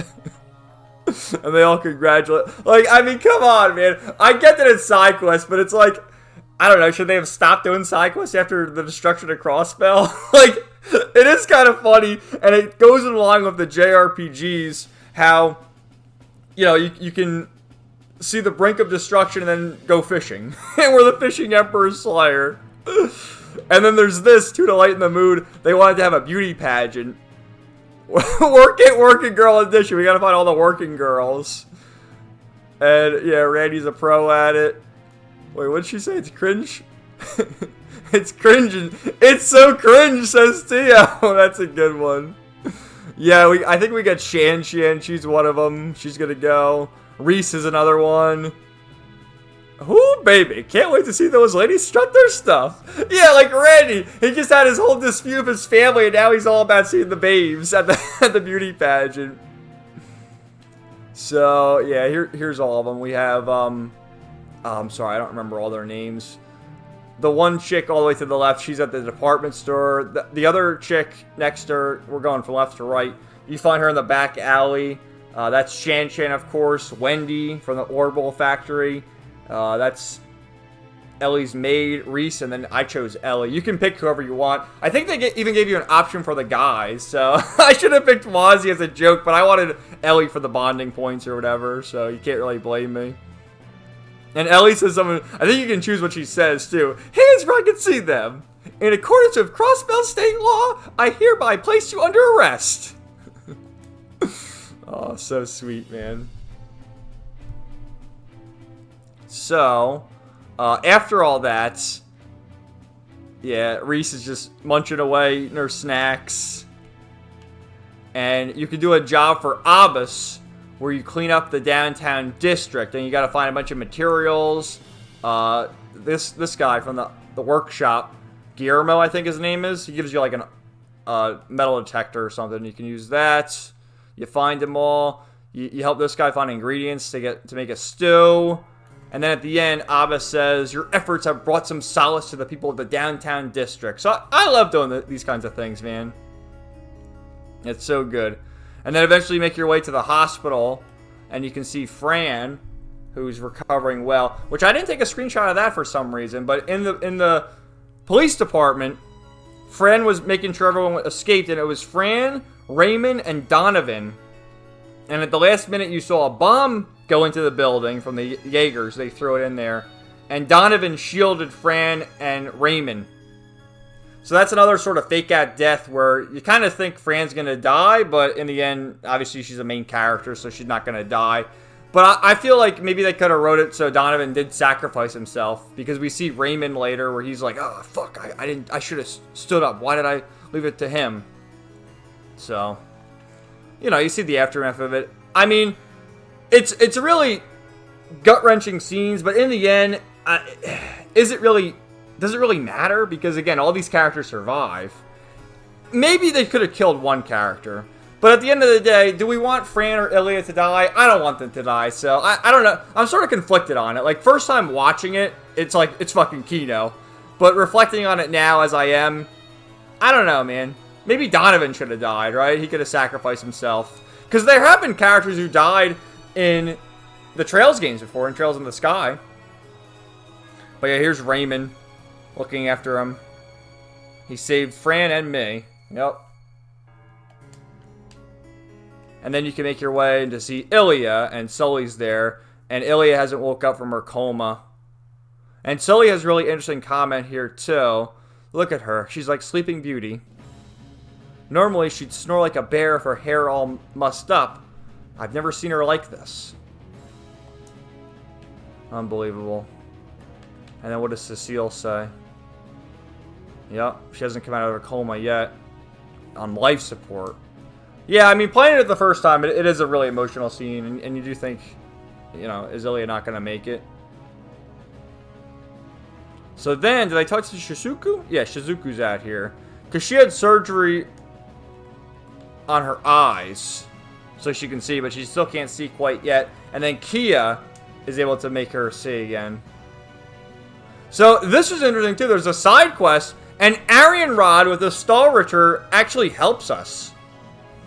Like, what? That's why I think she's not bad, because she helps us. And then you got to do a quest with Jonah.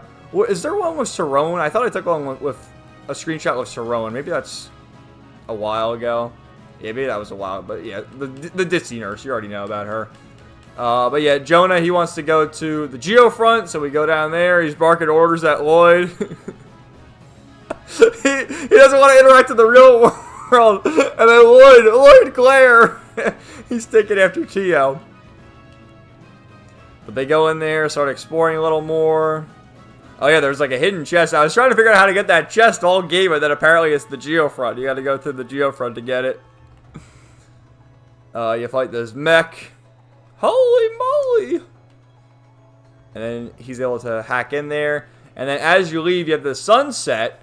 And Noelle says that, you know, she's done with the SSS. She's only in here as an intern position. And she's going back to the Crossbell Guardians Force, especially now that all the chaos has been brought upon the city. Which, I mean, she's helping us fend off the chaos. So what good is she going to do at the Crossbell Guardian Force? But that's what Noelle wants to do. That kind of really pissed me off. Like, Noelle, you're with us the whole time. Oh, I gotta go now. Like, shouldn't we be sticking as a team now? But she's like, screw that. And then Cecile comes over.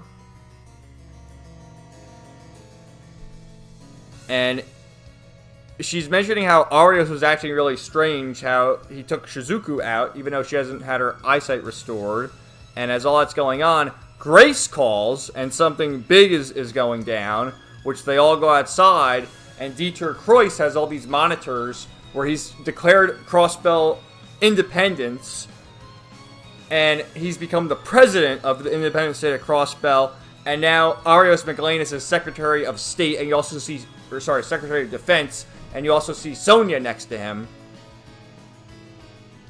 And, the people are all for it. Because remember, he won his election really by a big margin and trails from 0. And all this shit going on, they need a strong leader like Dieter Kreuss, so the people are listening to him, and he's effectively becoming a dictator in a certain sense. And I think Henry McDowell's watching too, and he's like, what the fuck is this? You can't be doing this. Right? And Shizuku, she's all confused by it.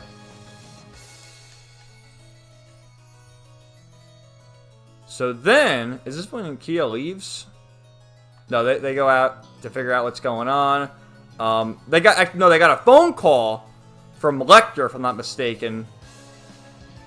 Or no, sorry, I'm getting way ahead of myself. They get a phone call from Michelle that 2 of the bracers had gone off. Oh no, they did get the phone call from Lecter. I'm thinking of something else.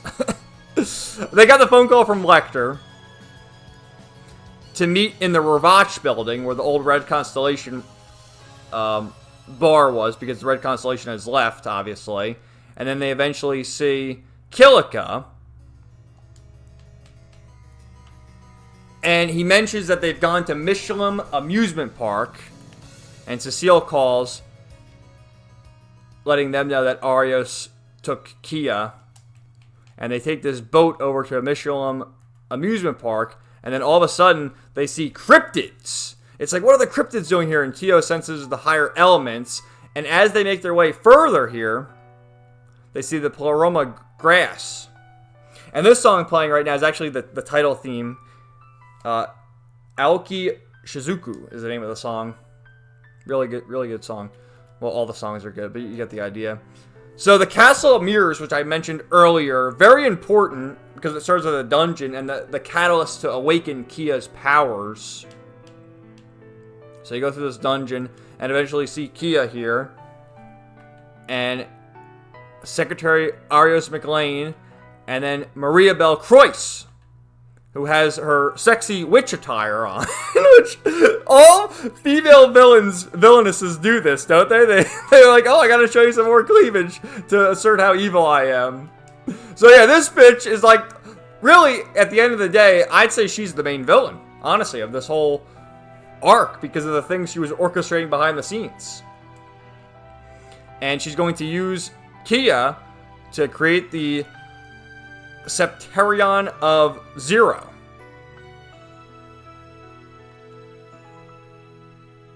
Yep, there's 7 Septerions. I guess one with each element, right? Earth, wind, fire, water, and then mirage, space, and time. So Lloyd and all them aren't having any of this shit. And he's taking Kia back, whether or not these guys are having it or not.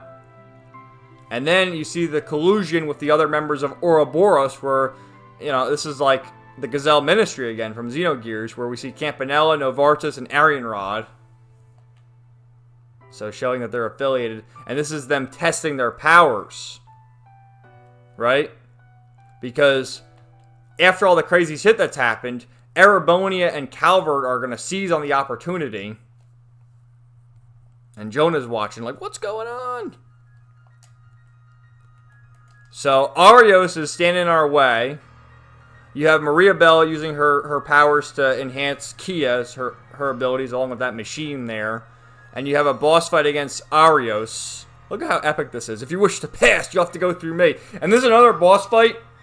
You're not going to win unless you have an effective strategy, which the effective strategy is to turn Lloyd into an evasion tank, give him at least like 80 evasion, and then get Arios in the corner and just keep distracted with Lloyd while you attack with all the others with their spells, and then Tio just keeps using 0 field, and eventually he'll win. And I should also note, which I skipped over that, we already know Noelle left, But Wazzy had to leave too. He just disappeared. So what's Wazzy doing? Well, you'll find out soon enough. So you had the battle with him, and you think you beat him, because I did beat him. But it's not the real Arios, it's just an illusion. And Kia has become the divine child of Zero now. The Septarion of Mirage. Now known as the Septarion of Zero. And she doesn't want to do it, but she feels she has no choice. Such a sad scene, man. Never forget that I love you all. So they make their way to the roof here where you see all the people working together. Dietrich Kreuz's daughter, Maria Bell. They're using Kie as their pawn. Sigmund and Shirley, Wald, Campanella, Novartis, and Arianrod. And here come the Ions. Look at this shit, which I already showed you that cutscene from earlier. But it's just crazy, man. They descend from the heavens. And, well, holy shit. So they start wreaking havoc. Destroying the airships and tanks from both Calvard and Erebonia. And then the White Ion, which, what the hell? This guy's just going to fire at Crossbell City, destroy the civilians? But the White Ion basically evaporates the entire fortress, as you can see right there. Holy shit. The Promised Land, yeah. Where have I heard that one before? Oh, does he say it? A new order shall ascend. I thought he said a new world order. But then, after we be beaten, battered, and bruised, we're to be arrested, and lo and behold, but Second Lieutenant Noel Seeker shows up in her new attire, arresting the SSS. It's like, what? Did she know this was all going to happen, and that's why she resigned from the SSS, you know, the day prior? Unbelievable. So as this is all going down, Lloyd says this: I have one question for you, Arios, before you go. You've been collaborating with the Croix family for years now. If that's the case, then... Did you kill Guy Bannings? Are you the one who took my brother from me? And he can't say anything. Yes, that's exactly right, with his eyes closed. Because, in a way, he's not lying, but he is. Because he wasn't necessarily the one who really killed Guy Bannings. But that shocked. I'm like, there's no way. Arias is just saying that because he's doing something behind the scenes to double-cross Croix later on. But no. Arias is in too deep. We'll explain a little later. But now we have the end of Chapter 4. And we get little scenes of what everyone else is doing. There's the Red Constellation getting ready to leave. That Jaeger next to him, his name is Gareth, by the way. He's like the sniper. Yeah, this is his name right there. Wald's going back to check on the Saber Vipers, and Dino like, come on, Wald, come back. And he like knocked him down, punched him or whatever. And these guys show up saying, you're not welcome on these sacred grounds, or holy ground. So, yep, it shows these people. Like, just the face Novartis likes. I don't like him one bit. He's a piece of shit. I don't like him. And Kia is wondering if she did the right thing here. And you see, well, we saw Shizuku had her eyes open in other scenes because they did the surgery, but she couldn't fully see. But now with Kia's powers, she can see. And she's so upset with her father, Arios. And Kia gives her a hug for being friends. So we get Fragments, Crossing False Paradise. This was incredible, man. I love this chapter. This was like an hour-and-a-half chapter, really quick, but it was fucking awesome. And here we are in Knox Prison, where Noel has Lloyd. And at first, you just think Lloyd is maybe monologuing, saying this a lot. Well, he's talking to Noel at first, but then you think he's just saying this for the player to hear. But there's someone else in the room. And, you know, after this, no one else was put in prison. Lloyd was put in prison, but everyone else has gone elsewhere. Ellie is with Mayor McDowell, and they're in Michelin at the estate. Tio is at the hospital. We don't know where Wazzy is. And then Randy, I don't know where they put Randy, because he starts collaborating with Muriel and the Resistance. And Lloyd is pissed because he's like, what the fuck are you doing, Noelle? Like, why are you signing with these people? But the reason why Noelle's doing that is because she's always been very patriotic because of how she lost her father. And she feels that that's the right thing to do when she knows it's not the right thing to do. So he's thinking more about Kia and his brother Guy. And as he says that, the camera pans and his fucking cellmate is Garcia Rossi. Look at you. Are you really the same hotshot detective who put us behind bars?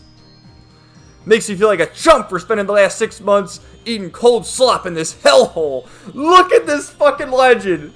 And what I love so much about Garcia, and I loved him in Zero too, he's a bad guy, but he's really not a bad guy. Like, he's bad guy on paper, but he has his principles and his creed that he follows, and he helps our boy Lloyd Bannings break out of prison. This is the most fucking hyped shit imaginable. So yeah, they're talking about Guy Bannings. He has a flashback to his brother. You have to grasp the truth with your own hands. So let's see, can we get the quotes? Let's see what you got, kid. So yeah, Garcia agrees to help him break out of prison. Here's your chance to prove just how determined you really are. Look at the smirk he's making. And, oh man, the song that plays in this segment, let me see if I can find it real quick. It's the super arranged version of Inevitable Struggle. I've just been playing the playlist in the background of Trails to Azure, but I gotta find this one just to play in the background for this particular segment. So, they fake having a fight, and the guards come in, and then Lloyd and Garcia punch him and make their great escape. Anyway, promise is a promise. I'll back you up till we get outside. It's been too damn long. Time to have some fun. And, oh, dude, he's got his S grabbed and everything. And this guy, remember, he fought with his bare hands in Zero. He's a fucking beast. Garcia Rossi in the party. So you go, you fight a few guys, and you can actually talk to some of the people in the cells here. That's Don Marconi's over there, right? We have Ernest, which Ernest says that, you know, he's glad that he got to speak to Lloyd again. What he's done is truly unforgivable. Once I've atoned for my sins and paid my debt to society, I hope you'll allow me to make a proper apology to you, Ellie, and the others. So Ernest is reforming himself. I fucking love it. So they go barreling in. The kid from the SSS! Come on, kid, let's get the hell out of here. Let's bust this joint. What do you say, kid? Ready to hit him where it hurts? The first is former Revach executive Garcia Rossi. The second, Lloyd Bannings of the SSS. Sorry, but you're in our way. Ha! Why don't you fellas show us what you can do? My fist versus your honor. Look at his face, man. What a fucking legend. They did it. And they make their way out. And what happens is they're running, and then Garcia stops. And Lloyd's like, what are you doing, Garcia? Come on, you gotta go with me. Our partnership ends here. You're on your own now. Despite everything, I still got a responsibility as the leader of Revach's rank and file. So again, him being a fucking villain, but he's gonna stand with his boys in jail and do his time. I fucking loved it. I loved just the whole exchange, the escape, everything about this was fucking awesome. Like, this was probably the best part of the game, in my opinion.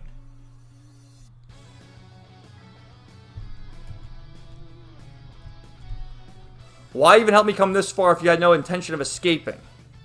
You can't seriously be thinking of facing the defense force alone. They're too much, even for you. This ain't your battle, kid. You get to the truth, you said it your damn self. So he's getting him out there. And Lloyd says, thank you, Garcia. As a member of the police, I can't advocate you staging a breakout, so all I can say is, take care of yourself.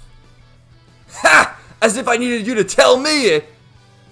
Lloyd Bannings, that's some little brother he's left behind. Because, yeah, he knows Guy quite well. Kid's got a good head on his shoulders, I'll give him that much. Alright. So, Yeah, and he charges up the last time. Bring it on! The killing bear's ready to maul your worthless asses! Fucking awesome! So then you make the escape and you start fighting these guys, and it's like, what the fuck is going on? And Lloyd keeps getting back up. This is why I love Lloyd Manning so much. No matter what they throw at him, the kid keeps getting back up. And he's not letting the truth pass him by. I love it, man. I love it. He's never given up. This was just awesome. This, like, I think this was I was playing this part on a Sunday, so I had like 10 hours to just play this game. And oh my god, it was so good. Don't back down, Lloyd. Not until the bitter end. And then you hear a voice. Because what happens, oh fuck, I went too fast. He mentions everyone's names, right? Ellie, Tia, Randy, whoever. And then you hear a voice, and you forgot some of your prayer. It's fucking Zeit in his divine wolf form. He shows up to save the day. Fucking Zeit. What is going on, Zeit? So Zeit shows up. Yup. And this is where you get the lore about how there's all these holy beasts that go along with the Septarions, right? And Ragnar was there to guard the Ariel, and Zeit was here to guard the original, there it is, Demigorus, which I reading it at first, I thought it was like the Demiurge, which in the end it kind of is, like the false god, right? And what happened was, it killed itself. Like, it couldn't bear the sins of man in a certain degree, and it just erased itself from existence. And the Croix family were the ones who got the DG cult rolling, because the Croixes are all a bunch of ancient alchemists. That's why they have similar symbols, and they were able to do that because, of course, they had the IBC, all this money, and they had the cult going on. And what happened was Kia is a homunculus that is basically all the souls of all the children that the DG cult was fucking with merged into one. So, just crazy, man. Oh, and this is cutting back to more fighting with the ions. Yeah. So yeah, Kia is the one powering the ions too, if you couldn't figure that out.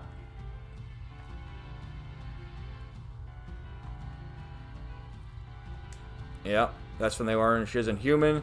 And Zeit takes Lloyd over to the gate, and they gotta get their friends.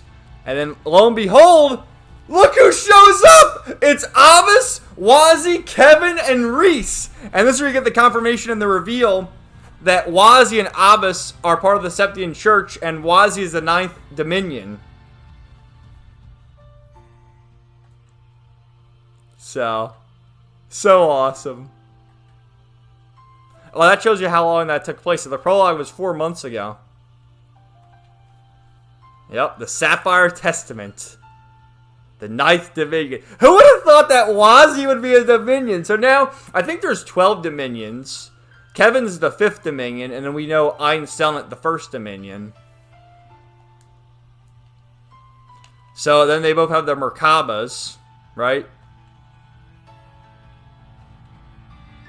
That's the end of Fragments.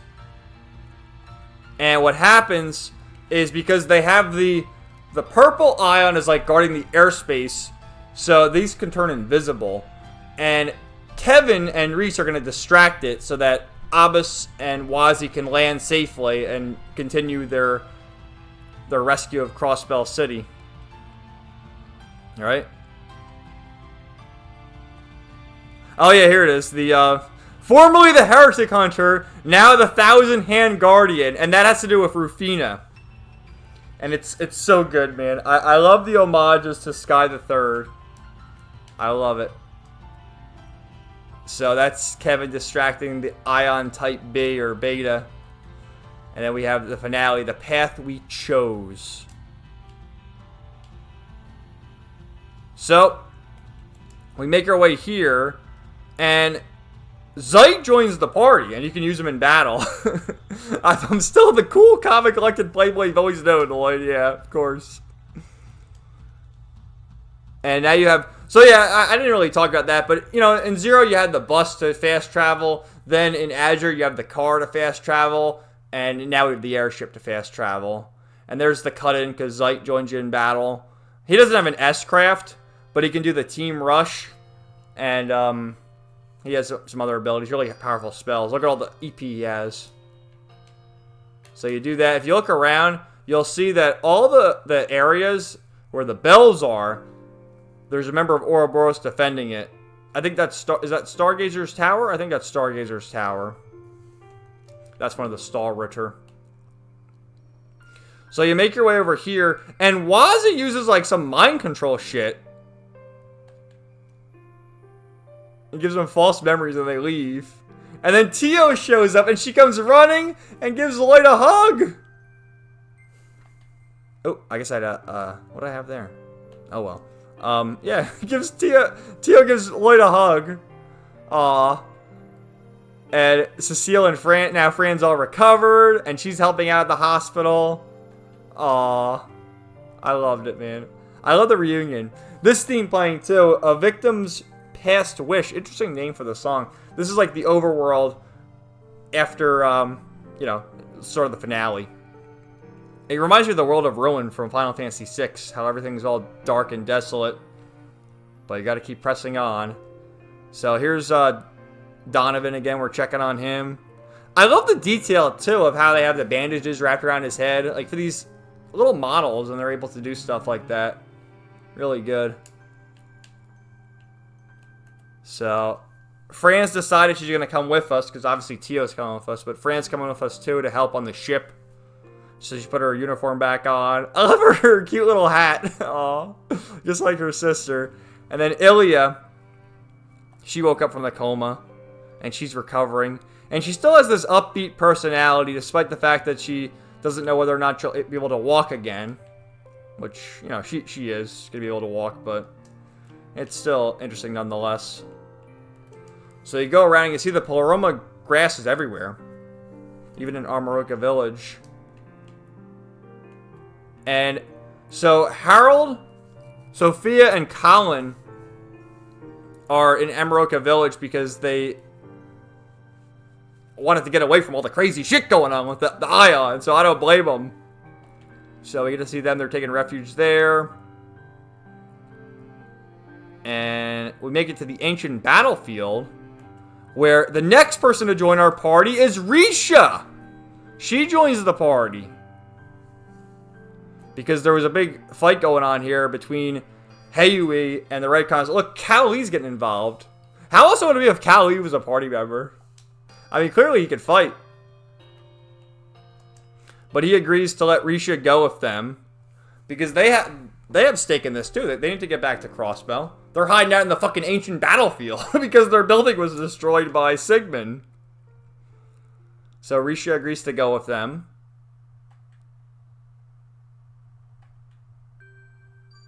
Yeah, and she's just lamenting the fact that her Ilya...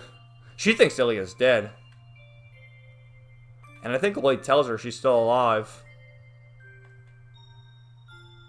Let's see.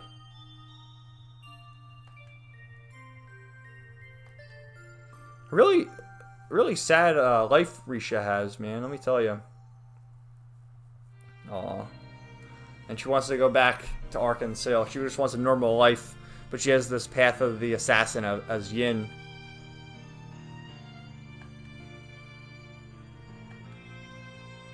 So, Cowley says that she can go with him. And that's what happens. Then we make our way to Rosenberg to figure out what's going on. And he's like, I don't know what the hell's going on. That Dr. Novartis is fucked up. The crazy shit he did to Ren with Potomater and everything else, it's unforgivable. So then they find out they have a lead on Randy. And they make their way over there. And they see Gareth sniping him out. Right? And in the boss fight, because you fight a bunch of the Cougars and the regular Jaegers, But he has the insta-kill, because he can only target one of them, but I always have 0 field, so I never had a problem. But Randy shows up, and he has the Berserker, and then Zeit's Wolfpack shows up to save the day. And it's like, man, the whole band's back together. Well, now we're just missing Ellie and Noelle, I guess. So he was working with Muriel. Yeah, the only one who didn't acknowledge it was Tio, because she understood Zeit no matter what, but now Zeit's speaking English, and they can understand him. And what are you wearing, Wazzy? What's that snazzy new getup? What's Risha doing here? She's in the SSS? I wish. And then there's Muriel. And Grace is there, too. And that's when Grace says, like, you know, we're not going to stand for this fake president and his propaganda. We got to get the real news out there. So they talk about their next plan of action. And that leads them... Oh yeah, you can walk over to the prison. And they talk about how old Garcia helped them escape. Yep. The old man's full of surprises. Good stuff. Oh, what's this song? Wavering Heart. When did this play during the game? I think the Bond moments, that's what the comments say anyway. Wow. So much great music in this game. So yeah, they go and they want to talk to Sonia. And Noelle shows up. And she's like, you can't do this, you know? And Lloyd is not having it. Like, what are you doing, Noelle? You know you're signing with the bad guys. Like, you gotta rejoin us. Like, what the fuck? You say you're willing to give your life for the cause, but when it comes down to it, you can't even commit! I won't miss... Oh, man. We're gonna have to come back to this song, because I have more things to say about that. Well, you know, let me... Alright, yeah. We'll keep talking, but this song playing right now, Feeling's a Place to Arrive At, is the leitmotif from Trails in the Sky the Third that plays at one part in this game. We'll talk about that later. So yeah, Lloyd is not standing for that. And this is a one-on-one fight with Lloyd and Noelle. If I win, you're all mine, Noelle. And she makes a face, I think. Like, what do you mean you're all mine? I'm all yours. You're on, Lloyd Bennings! And of course we win. Sewing is conspiring with us. And then we gotta make our last rescue of Ellie at Michelin. And Zeit turns into the Divine Wolf to distract them while we go to the State House. And then you have a showdown against Jax. This was tough, man. There was like 5 battles in a row. And then once you get in there, there's a fucking another mech. Right? Oh, that's the new title with Zeit. And this was so sweet. Ellie comes running out. And, oh, I was so worried about you, Lloyd. Oh, I've never seen you again. Look at this. They're like making out over there. Oh, should we give them space? Oh. I don't know why they're acting all weird about it. Like, they should know that Lloyd and Ellie are a thing. It's not what it looks like. Whatever you say, Madame Muselli. So, and Jonah was there too. Yeah, Jonah was with McDowell. So they have the new group, and they're ready to go. And we get more scenes here of how they're all collaborating. Oh yeah, McDowell, he went on the... That's why they had Jonah. So Jonah could hack in, and McDowell can broadcast his declaration of invalidity. Say that, you know, this fake president, he's got to go. So that's what they did. And I love this too. If you go around, you can talk to everyone again. And like, Cal Lee reminds me a lot of Garcia in that I guess he's a villain, but he helps us out quite a bit. And he says this: I never expected anything less from my beloved friends in the SSS. Rest assured that when the time comes, we will cooperate in the liberation of Crossbell City. So good, man. So good. So this is the Moon Temple, and you fight fucking Campanella. And he's a bitch, man. Because he can turn you into, like, these monsters. I think they're, like, tomatoes or something. Like, that's what they look like. And his S-craft is called the Imitation Salt Pail. Which, how the hell can he even do that? So then at Stargazer's Tower, you fight each of the Stahlritter. This one is named Ines the Stout. So you fight them all. And then you fight this one. Ania the Sharp. And then the last one you fight actually has a portrait. Yeah. Duvalie the Swift. And she has a portrait. So, I mean, we're gonna see a Stahlritter again. We're gonna see Arianrod again. But I guess she's the most important of them. I guess. I don't know. They gave her a portrait for some reason. But she's pretty cute. Arianrod's hot. But Duvalie is cute. And yeah, they were all pretty difficult opponents. Nothing compared to Arianrod. You've come. Yep, we fight her. And let me see, did I? Because I think I had a video. Yeah, right here. Let me show you this real quick of the finishing attack. This was Ellie's S-craft, I believe.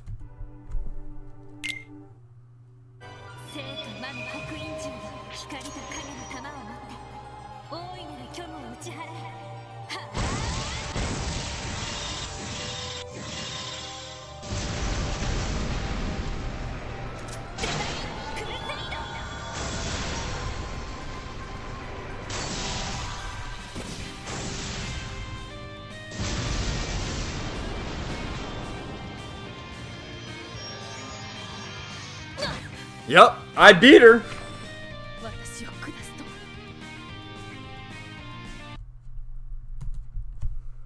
So, there you go. You're not supposed to beat her. Yeah, she is surprised.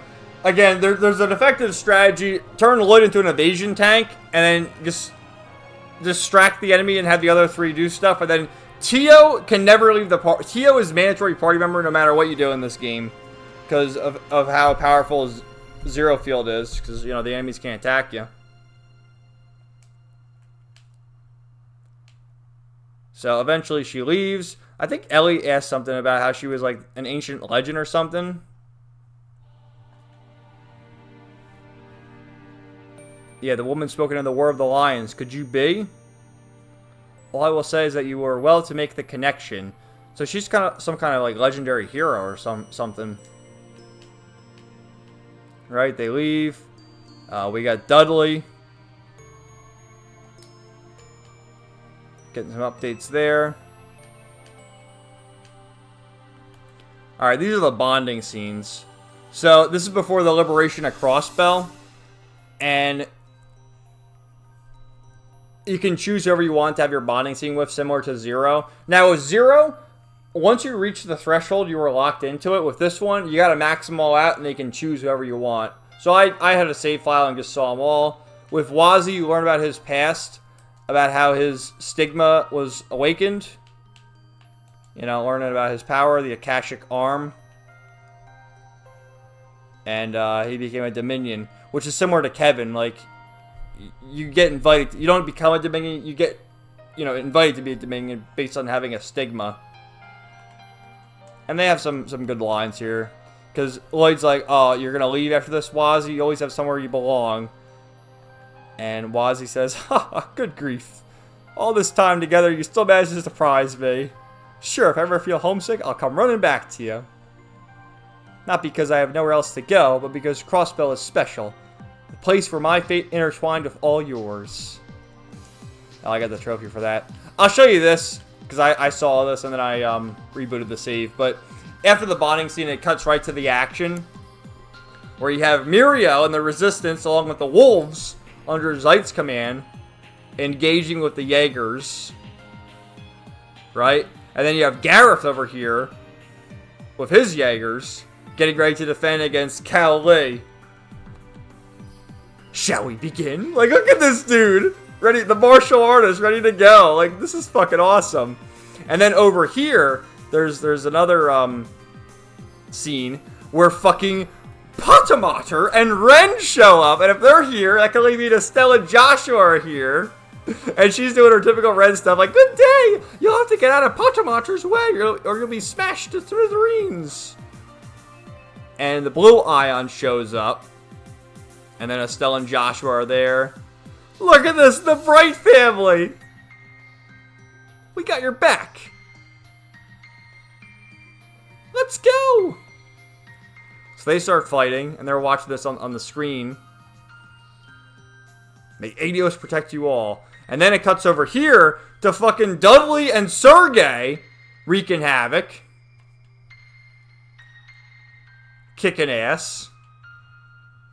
That's the Geofront again. I guess, did the scene with Kevin not happen? Yeah, so this is our resistance here in Crossbell. You got, like, Detective Emma. You got Sonia. Or no, that's not Sonia. That other blue hair chick's name is Rebecca, I think. Raymond. Chief Roberts, all the other characters that you know and love. So then I went and did Randy's scene where they wanted to have a drink, which Randy said something funny first. He said, I know I'm the one who asked you here, but seriously, you're gonna waste the moonlight with another dude? Don't you got some pillow talk to be dealing with a lady friend? So they have a drink. Oh, this is another song, man. The Truth of the Rainy Day. We're going to revisit some of these songs at the end because there's just so much to talk about. And this is Randy's past leading the Jaeger Battalion. And they used his best friend's village as, like, the place of the battle. And it got caught in the crossfire. And his best friend died. So, with that, Randy's like, fuck this shit.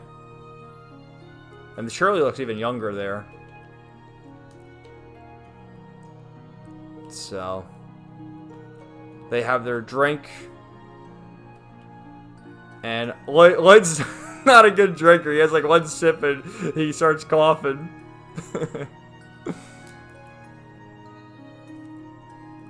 So then I did the one with Noelle. Which all the scenes of the ladies are romantic in a certain sense.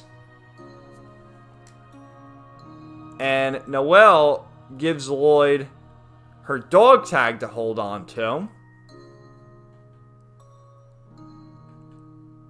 And it'd be good luck for him, so hold on to it.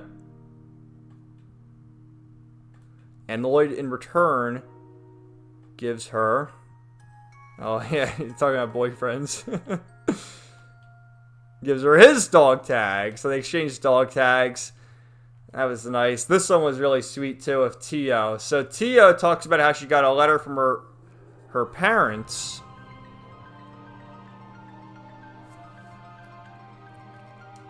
And also how she feels like she's alive for the first time. Remember, because she was experimented on by the DG cult until Guy Bannings rescued her. And you heard quite a bit of her backstory from that. But now she's able to move on from those events. And now she has the answers to her questions and knows what it means to live. And Lloyd gives her the head pat, right? But she's like, screw that. And what does she do? Let me see. I have 2 requests for you. Let's see. Go for it. Well, I normally enjoy it, but you pat me on the head like that. Don't you think such a childish gesture sets the wrong tone on a special night like this? Aww. And she takes off, yeah, you saw, like, her sprite there. She takes off her armor, and you see that changes too, and she asks for a hug. Aw, so sweet, man. You're so warm. Aw, Tio. I love it. Oh, what's he saying? He's sniffing Tio? What kind of shampoo do you use? Oh, boy, what are you saying that for? Aw, man. It's so sweet, though. Then I did the one with Risha. Which, again, what a beautiful young lady she is.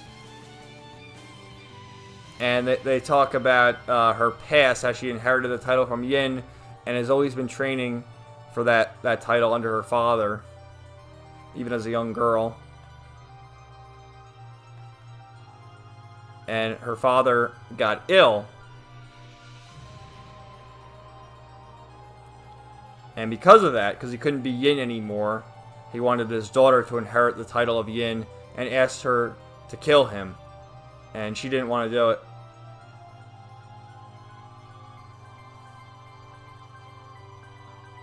So, another beautiful shot of her. She's becoming Yin. And it's kind of sad how they lock all this behind the bonding event. But I mean, just make another save file. And despite treading down this dark path, she eventually found her new best friend in Ilya. And found a new purpose in life.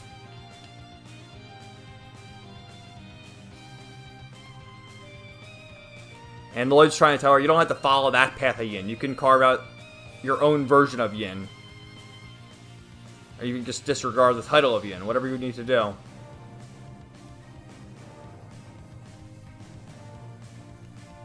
And Risha starts crying here. For the first time. She says she never cried before.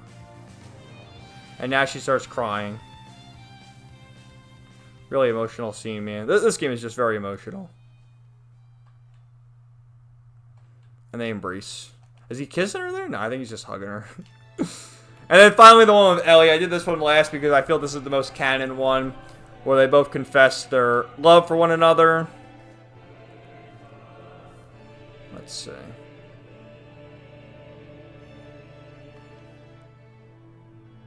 Yeah, Lloyd's talking about ever since she joined the SSS, she's just been something to look up to. He admires her. We've been together for so long. This isn't a good song to play. This is the final boss theme. Let's skip that. Lloyd!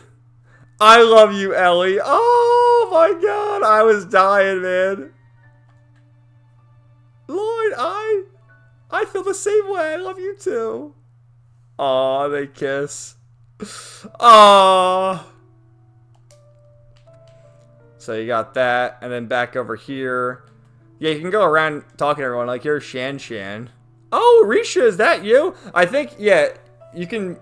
From this point forward, you have to leave 2 party members behind, because you can only have 6, so I guess I left Wazi and Noelle behind. But I went back and got other conversations, because you can talk to people in Trinity with Wazi, and they'll be like, what the hell are you wearing, Wazi? And then you can talk to Noelle and Fran's mother, who... Where is she? I think she's, yeah, she's in East Street over here by the Bracer Guild. So you can talk to them all. You got Michelle. What are you doing here, SSS? Look at him. What in the dickens are you doing here?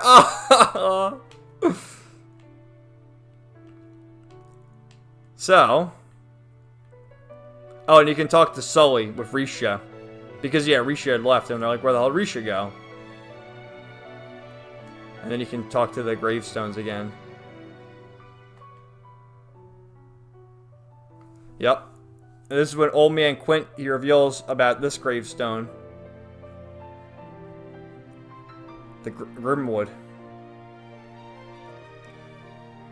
The 3 members of Ian Grimwood's family that he tragically lost. And that was the gravestone we saw that you couldn't make out what it said. But it was his wife and 2 kids. Unreal. And that's where you can kind of figure it out a little bit more how Grimwood's the mastermind in it all.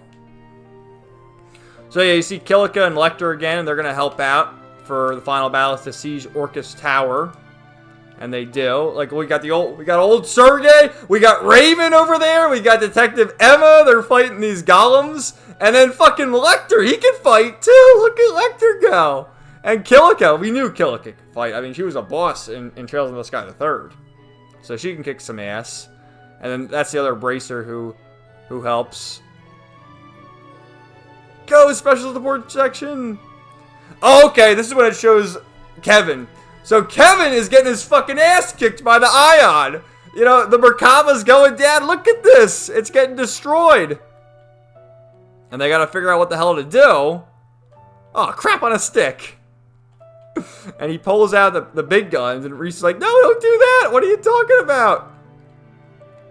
And he does his incantation. Cerulean seal of mine, shining from the abyss.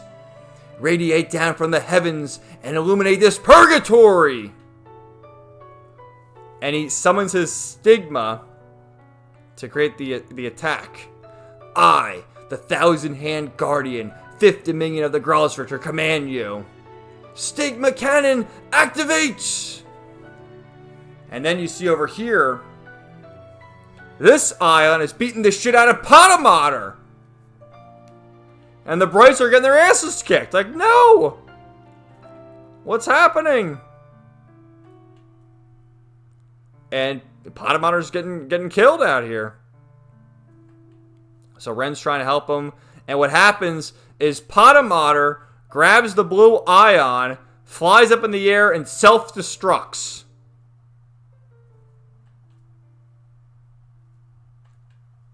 Such a sad scene. So they made their way here. And what's this? Let's do this, guys. You think this is like the final the final dungeon, but no, it's not quite. Oh, and you can talk to Shizuku. Which did I see? Was there? Yeah, there's old Pierre here. He's here too. This Jamoke, he's helping out. He's just being held hostage, but he helps out. And Shizuku gives Lloyd a package here, and he opens it up, and it's Guy Banning's Tonfas, along with a letter, and you see like the marks on it, sword marks. So Arios is right. You know, he killed Guy Banning's. That's the proof.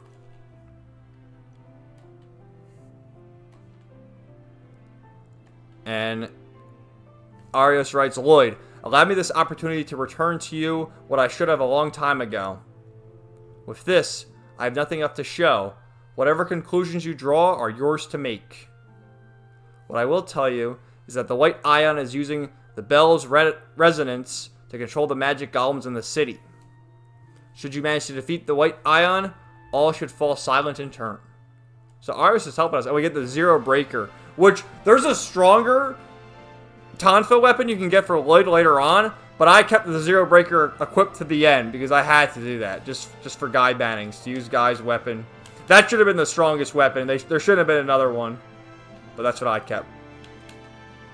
So yeah, afterward, this is when you get the leitmotif. The song that was playing earlier, I mentioned it in passing. Feelings, a place to arrive at.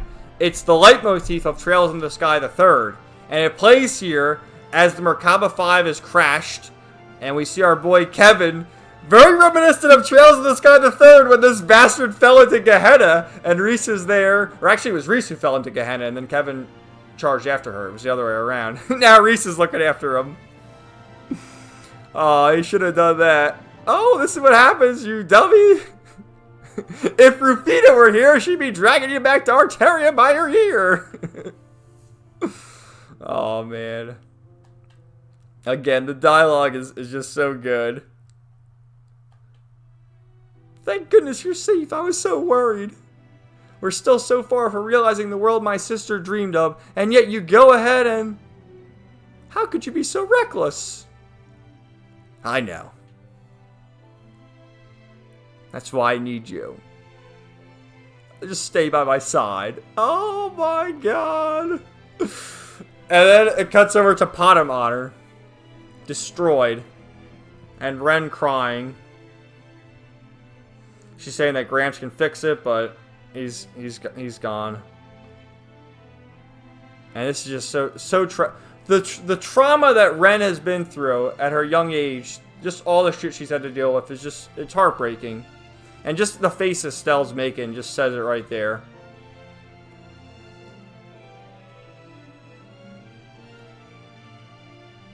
Aww. Yep, so then we make it up here to these fuckers. Well, it's just Dieter and the White Ion. And then he gets inside it. You gotta fight the White Ion. Not too bad. But after that, then Novartis shows up and he's like, I'm taking it back. I gotta get the hell out of here. And then we see these fuckers who are all the villains, I guess. And even Dieter's like, what are you doing, Maria Bell? What are you doing, Bell? His own daughter crossed him. What the hell? And then the mastermind behind it all, Ian Grimwood. Like, what? What? How is he the mastermind? Crazy. Such a crazy twist. And then the Azure tree sprouts out. And then they say that Kia is the Azure tree, which in a way, I guess is true. So yeah, this fucker, he gets on it like he's red on pot of honor. Okay, I'm going now. See you, kids. Give me some data. So they leave, and then it's time, I guess, for some last-minute side quests. Yeah, what did I do? I went around, I did the big monster chests. And then talk to everybody. What's this one? Oh yeah, that's the letter Ian Grimwood left behind. Harold made it back, which, why the hell would he go back here? He should have stayed at Armoroka. It's probably safer there. And then you have everyone else here. Muriel, Douglas, McDowell, Sonia, and Sergey. Cowley is having lunch with Lau. We will be in your corner over in the shadows, of course. Yeah. You're always scheming, aren't you? And you can check on everybody, like, you know, Kevin's here, he's out of commission. Which, it would have been cool if Kevin and Reese joined the party for the final battle. I mean, come on, man. Why couldn't they have done that? I can forgive Estelle and Joshua not joining for the final battle because they were in it in the last game. And Ren's sleeping. And yet, Rosenberg is there looking after her. So sad. I think he says something about how that girl's been through so much.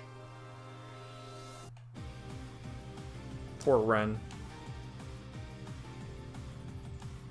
So yeah, you can examine all this crazy shit. And you can even visit Garcia. Yeah, you can go over here and visit Garcia. And the whole SSS gets to go in there. We meet again, kid. Thank you, Garcia. Aw. I hope we see Garcia again. Oh, I hope we see all these guys again. Oh, and you can see Yuna again, too. And then finally, because if you go back to the hospital, Risha never wants to go in, but at the very end, you can go with her, and she'll say something to Ilya. Right? So you can go in there. And there's another line, I might have skipped over it, but Zeit, he acknowledged that, like, the soul of Saint Ursula is inside of Cecile. Oh, yeah, and if you do all the bonding, you get items for everybody. Like, you get the bonding suits for your main characters, but you can get items from Cecile, Fran, Ilya, Kia, and Sully, I think. Or maybe I'm missing a few. Uh oh, here's Cerrone. Yeah, this girl's... what is this girl's problem? How is Cerrone not fired from the fucking hospital? But yeah, you can go in here. And that's Ilya talking to Risha. I should probably go back a little bit further. There's a certain someone over there who's so worried she just couldn't stay away. Am I right? Well, mystery stranger, whoever you are, you should know that I've already started my rehabilitation. Because no matter how strong you are, you're still a young girl. Aw. Alright, this is the assault on the Azure tree, where the fucking Beowulf starts fighting you. And Abbas isn't having it, piloting this thing. And they make their way into the Azure tree. Which this place reminded me so much of the Liber Arc from Trails in the Sky 2nd chapter, because in that game you fight all the members of Ouroboros, and in this game you fight you fight Wald, you fight Shirley, Sigmund, Arios, and then the final boss is and in 2nd chapter, I'm trying to think again, you fought Blue Blanc, you fought Walter, Luciola, Ren, and then Lowe, and then Weissman and all them. So yeah, it's the same thing, more or less.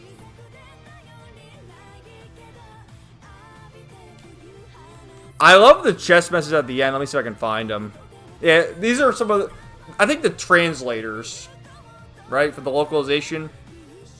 These two games have been a big part of my life for 5 years. I'm not certain what future project I'll take part in, but it's going to be hard to surpass the satisfaction I feel for these two. Dude, I feel the same way. After playing through these games, you know, like I said earlier in this video, my 5th game now. I've spent, I don't know, the past 5 or 6 months on them. There's no other series like this. I mean, here I am talking for, I don't even know how many hours I've been going on for, but it's such a wonderful series, man. Keep going. Only 10 more chests. Yeah, I missed one chest from the prologue. I want to see if there's any other ones that are, like the developers. No, I guess not. Yeah, so this bitch shows up again. I mean, I had to keep screenshotting because she's so fucking hot. She's evil, but she's hot. I mean, come on, we can't deny that. So you make it to this one, the Domain of Vanity. That's walled. And you fight him, he's all pissed off. And he takes his Gnosis pills. Turns into the goddamn demon. And Wazi has an epic quote here. Once this mark appeared on me, I gained everything and yet lost everything I had. My family, my homeland, my future, gone without a trace. For years, I've been a hypocrite, embracing this detestable power that I was cursed with. That is the truth of Wazi Hemisphere. Yep, and you eventually defeat him. Then you make your way to Shirley's domain, which, what was that one called? The Domain of Passion. And this is for Risha, which she had some great... All the dialogue is so good, man. Yeah, it's this right here. My blade is guided by the light I found in the darkness. While you are only bathed in blood and smoke, you are no match for me. And now, I will demonstrate just that. Hell yeah, go Risha. So then we defeated her, and you can go back and heal up and talk to everyone again. What's this chest?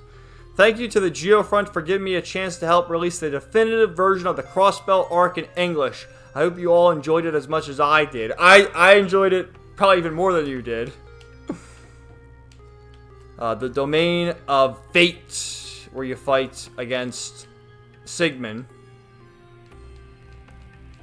And in the end, after defeating Sigmund, he says this. He never said it, but I know your father was worried about you the whole time. Considering how much you've grown, I doubt he's looking up at you in shame. So show us. Show us how far that bravado can carry you. Prove it through the way you live, the life you lead. And then he falls down. They beat him. I just thought that was great, man. Like, in the end, Sigmund, he loves Randy in his weird way. At least that's what I think. This series set my path in life with this incredible focus on attention to detail. I was led to finding a community, a group of friends, and passionate fans. Together we made 2 wonders we can be eternally proud of. That you can. From Zero to Azure, this has been an unforgettable journey. It was fun at times and most definitely stressful at times, but still, thank you for supporting us. It meant the world and changed mine. Then the final one, the Domain of Penance. And you fight against Arios. Which, okay, so you get all the backstories at first. You see the connection with Grimwood and Dieter. I'm just going to kind of skim through it. I'll talk more about the guy stuff, but this I'm going to skim through because we've already gone on long enough with this video. And how they were the ones who influenced the DG cult, created the DG cult in a certain sense, to create the homunculus known as Kia. And what happened was, Arios was the one who... Remember, I was trying to figure that out for the longest time in Trails from Zero. Who got her out of the Sun Fort and put her in the trunk at the Schwarz auction? And it was Arios. He was the one who did it. And that was a sort of way for them to give Kia more emotions by having her bond with the SSS and all of them. And here's the one with Guy Bannings. So let's go through all this. He's going to talk about Guy Bannings. It was 2 years after I resigned from the police following Saya's passing. Save for one exception. My former partner, Guy Bannings. So what happened was, we know about the explosion that killed Saya and blind Shizuku. And Arios thought because of how corrupt the police was, he was going to go his own way, join the Bracers, and find justice that way, while his best friend and former partner, Guy, continued being the detective. Guy was tenacious and had a keen eye for finding the truth. At the time, he was closing in on a number of hidden plots. After digging deeper, he even came upon the Croix family's plans buried behind it all. One rainy day, Guy asked me to meet with him at the newly established construction site of Orcus Tower. Suffice it to say, he hadn't uncovered all the project's details. He predicted that Croix would utilize the cult and the mafia to eventually ascend to the top of the political world. To my surprise, he had gotten to the very heart of the conspiracy. Guy refused to back down. It was clear that this wasn't something we could resolve with words, and they did fight. And so we began our fight to the death as the rain poured down upon us. Between the two of us, I was always the better fighter, but Guy's strength came from his unbreakable will. Our duel raged on as we hit blow after blow, exhausting each other's stamina as the rain continued to fall. Finally, Guy lost his life. He's leaving a part out! I was the one who took his tonfa from the scene of the crime. I did it to hide the evidence, the scars that my Tachi left on them. It's not the whole truth. And that's what Lloyd... Again, the picture. He was shot. So you have a fight with Arios. Right? And I actually got the trophy for getting all the Master Quartz. I love that I got the trophy with that screenshot. And after that, you get the real deal of the story where Lloyd wants the whole truth. And this, you got voice acting from Guy. And I was crying like a bitch during this whole scene, guys. Like, I got so emotional during this moment, I lost it. I was just with the voice acting, the music playing in the background, everything about this scene was so emotional because Guy Bannings was a great man, and if anyone deserved to die, it wasn't him. And he lost his life for just trying to seek his justice. And just the way he talks in his delivery, "Hey, Arios, looks to me like the two of us are at our limits. Why don't we call it a tie for now?" Like, that's just such a Guy Bannings thing to say, man. It's such a Guy Bannings thing to say. "Don't be ridiculous.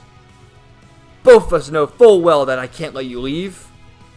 If you plan on attending your wedding next month, you'll have to strike me down for good. Come on, what do you take me for? If I did that, how would you and Shizuka ever make it to our big day?" Like, dude, oh my god. "Don't worry, I haven't told anyone about this project of yours yet. I thought about getting Dudley to lend me a hand, but the guy plays things by the book too much, you know? I haven't even let Sergey in on it. Wild, huh? Don't you realize that you're giving me even more reason to kill you? Who are you kidding? You're not enough of a rat for a move like that. I wouldn't have come here on my own if I thought you were. Come on, man. Why don't we call this whole thing off and go grab us some drinks? We haven't had a good conversation in what, 2 years? You can listen to me brag about Lloyd and my beautiful bride-to-be. Huh. You never changed, do you? Your brother. He's already 15, isn't he? Yep, kid's real bright. Nothing at all like me. How can he say that now? Looking in hindsight, Lloyd's a lot like Guy Bannings. I'm thinking of sending him to some fancy schmancy school somewhere. Anyway, where are we going? Garant's probably the closest. And he was shot. Shot in the back. And you can even see, I think, yeah, Arios' expression changes. Even Arios' expression changes there. It's fucking Ian Grimwood did it, because Guy Bannings knew too much. I lost it in this scene, guys. I lost it. Because remember, Old Man Quint had the flowers, dear friends of Guy Bannings. And one of the graves was Grimwood and his family. Unbelievable. Eventually, someone's bound to take my place. Stay with me, Guy. Ha! Damn it all. Lloyd, Cecile, if only I'd seen this coming. Unreal, man. That was such an emotional scene in the game, man. Unreal. And with that, we make our way to the final area where you have to fight Maria Bell. This is just all a bunch of... Okay, so we fought her, right? And then Kia is like in the center of the tray. And merges to create the Azure Demigorus. The Demiurge, essentially. So you fight this fucking boss. And this boss is a bitch. But eventually you beat him. And then Kia shows up. And basically disappears into the void. And Lloyd goes running in after her to save her.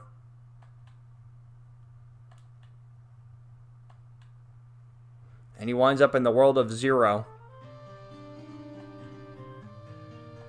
And there's like a shadow behind him. You see that?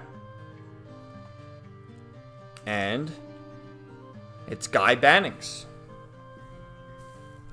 Because with Kia, she has the ability to manipulate space and time. And I might have went by that a little fast with Maria Bell, whatever she was saying. And they basically said that they went back in time because originally the SSS lost to Gunter in the Sun Fort. And they say it was because they weren't close to Ren, Estelle, and Joshua, which I beg to differ because, you know, how does that even make any sense? Ren was in Crossbell looking for the Hayworths. Estelle and Joshua, we know from Sky the Third, were going to Crossbell to look for Ren. And naturally the SSS is there. So how can they not be on good terms with Estelle and Joshua when Estelle is friends of anybody? A weird plot hole. But I'm not going to get too hung up on it. I didn't really like the whole time travel shenanigans stuff. But yeah, Guy Bannings is here. And this was another emotional scene that I was crying. And they embrace. And yeah, he says, let me see, what does he say right here? Yeah. Oh, man. Now, what are we going to do with Cecile? Because Cecile loved Guy Bannings so much, which is why she hasn't moved on in 3 years. Like, Lloyd can't get with Cecile, but who's Cecile going to get with? Because Guy says, you know, come on, make a pass on Cecile. Quit making fun of her. Aw. But they embrace, and they talk about that, too, with Kia's abilities, how she can potentially bring people back from the dead, create new realities or whatever. And Lloyd and Guy both sort of agree that that's not the right decision. So Guy's going to be watching over his brother. And they're on their way. There's no barrier he can't overcome. Absolutely. Give him hell, Lloyd Bannings. So then you make your way to the world of Ein Sof, which that's a religious name for, like, the beginning of God or something like that. I'm pretty sure, anyway. And Kia, I should probably show all these. She wants to disappear like the original Demigorus did because she can't bear the weight of all this. And Lloyd says he's following her voice coming back to her, saying how she's not a real person, but it's like, yeah, you are, Kia. You know, we've grown to love you over the past 6 months, and you brought all this happiness into our lives that you got to come back with us. And you know, he's talking to everyone: Lloyd, Ellie, Tio, Randy, Sergey, and even Zeitz. So come home. And then she gives up her powers, turning back to the little girl. As the world shatters. And they run out. And they're back. Oh. And I love Dudley's quote, "Your recklessness even puts your brother to shame." Aww. So Maria Bell leaves. And she's going to be serving as the third Anguish, which was formerly Weissman's. She's part of Ouroboros now. And our heroes got to get the hell out of there. Which they do. And they get on the Merkaba. And another criticism I have to say is, like, I don't even feel the game dragged because I didn't want it to end. But once we finally got to the end, this 5-minute credit thing, they wrap up so much. There's so much more to tell in a game, and I just wonder if it's going to be in, like, the Cold Steel games or what, because, you know, they show Dietrich Kreuz's arrest, they show the Imperial occupation of Crossbell, all this other shit going on, and it's relegated to the credits. They could have probably made this into a trilogy, too. But yeah, Dietrich Kreuz has been arrested. And honestly, I think Dietrich Kreuz had good intentions, but obviously went about it the wrong way. I kind of feel bad for him. He was betrayed by his collaborators and his own daughter. This was a great line. Wazi and his crew returned to the holy city of Arteria with Wald, who is still suffering from the after effects of Gnosis. Our remaining visitors bade their long farewells to Crossbell before setting forth on their own paths. And just, like, the expressions and their faces they have here, like, it's just, it's beautiful, man. I love this picture.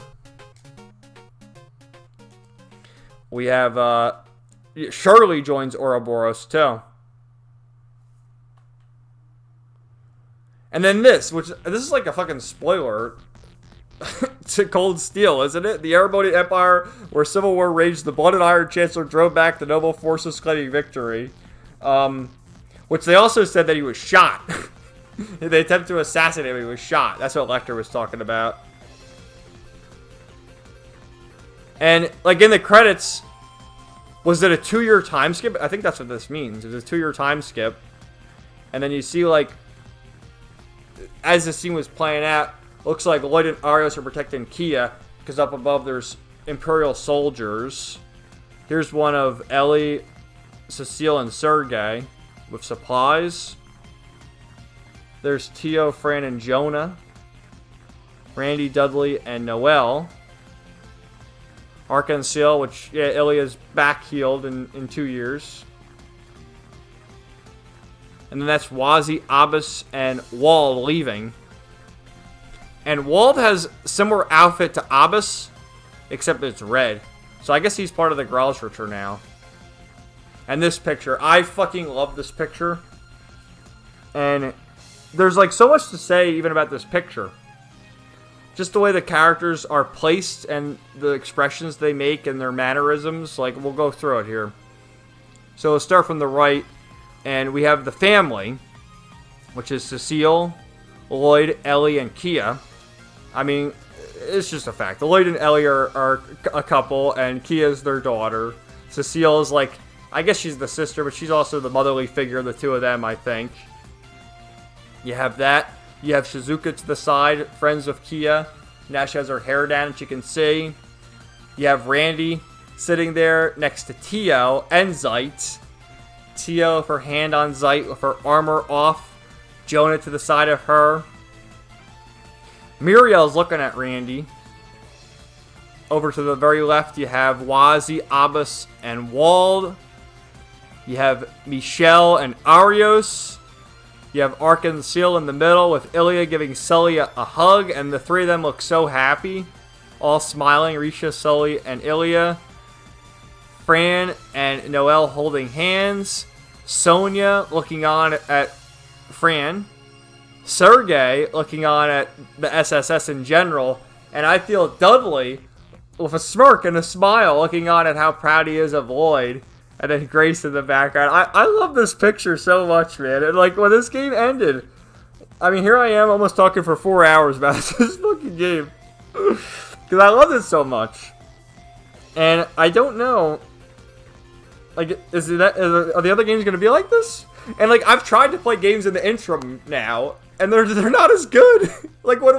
Do I have to, like, replay this or what? The other games just aren't as good.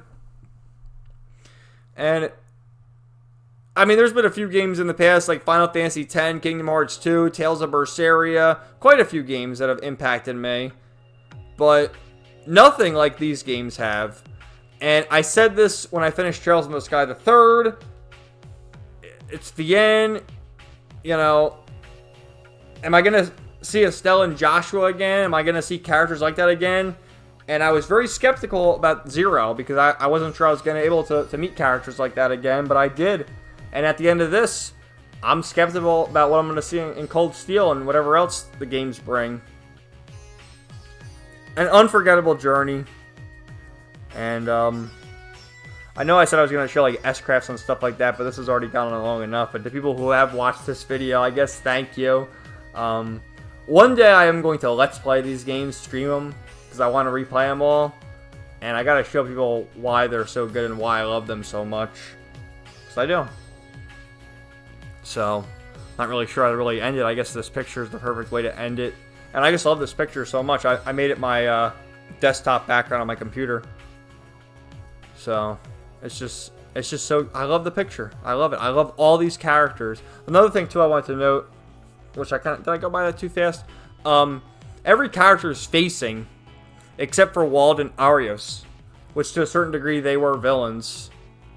I find that really interesting, too. But I just love these guys.